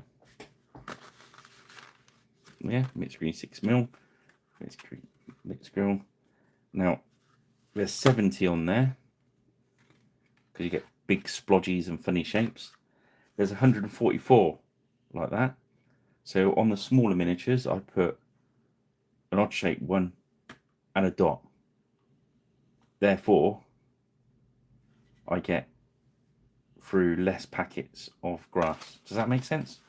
I don't even know that's true, but it seems true. It kind of works in my piratey mind, and you won't. Somebody will now work it out and go, "Well, that's the same," but I don't care. Don't don't put your hate on me. I'm only a pirate trying to do a thing. Right, let's have a look how we're doing on here. Okay. I think he's done. Don't you?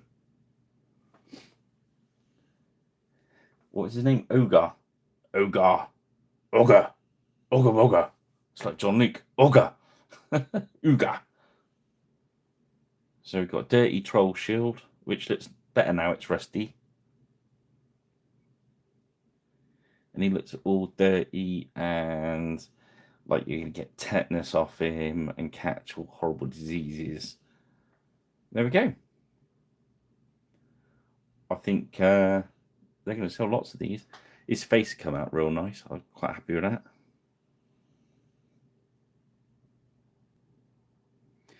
I shall do the normal. I shall lacquer him up, get some photographs for the morning. So don't forget to check them out. If you're not subscribed, liked, and hit the notification bell, please do that. If you could, that'd be brilliant. Yeah, I'm glad you have, Cooper, because they're a good buy at £10 each. They're gonna. I know the tray that they had that I was swiping them from was full when, and it was like there was one or two of each left, and I know they were casting more, but yeah, I thought they're a good mixed bag. So get amongst it. Have a look at the aura. There's some real nice goblins with hoods. I've done the leader off, but the archers, they look really good.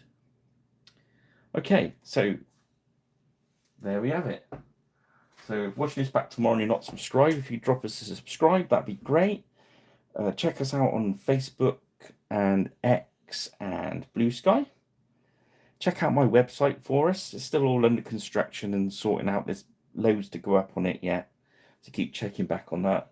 That's piraterichpaints.square.site. Yeah. And if you can't find that, it's in the bios of my social media stuff. Bios, look at me go. Yeah, cheers, Artemis. Yeah. I wasn't sure at first, but I think it kind of works. I was going to do something fancier, but it's more troll-like like that. I think Kubler is right. It is more troll-like like that. Somebody painted a shield for him. It was probably some goblin that didn't want the job. Just smashed a load of red paint at it. Yeah. So have a jolly nice weekend. I'm going to try and get some gaming done for... I'm working on the videos for Pirate Rich Plays, which is my new channel.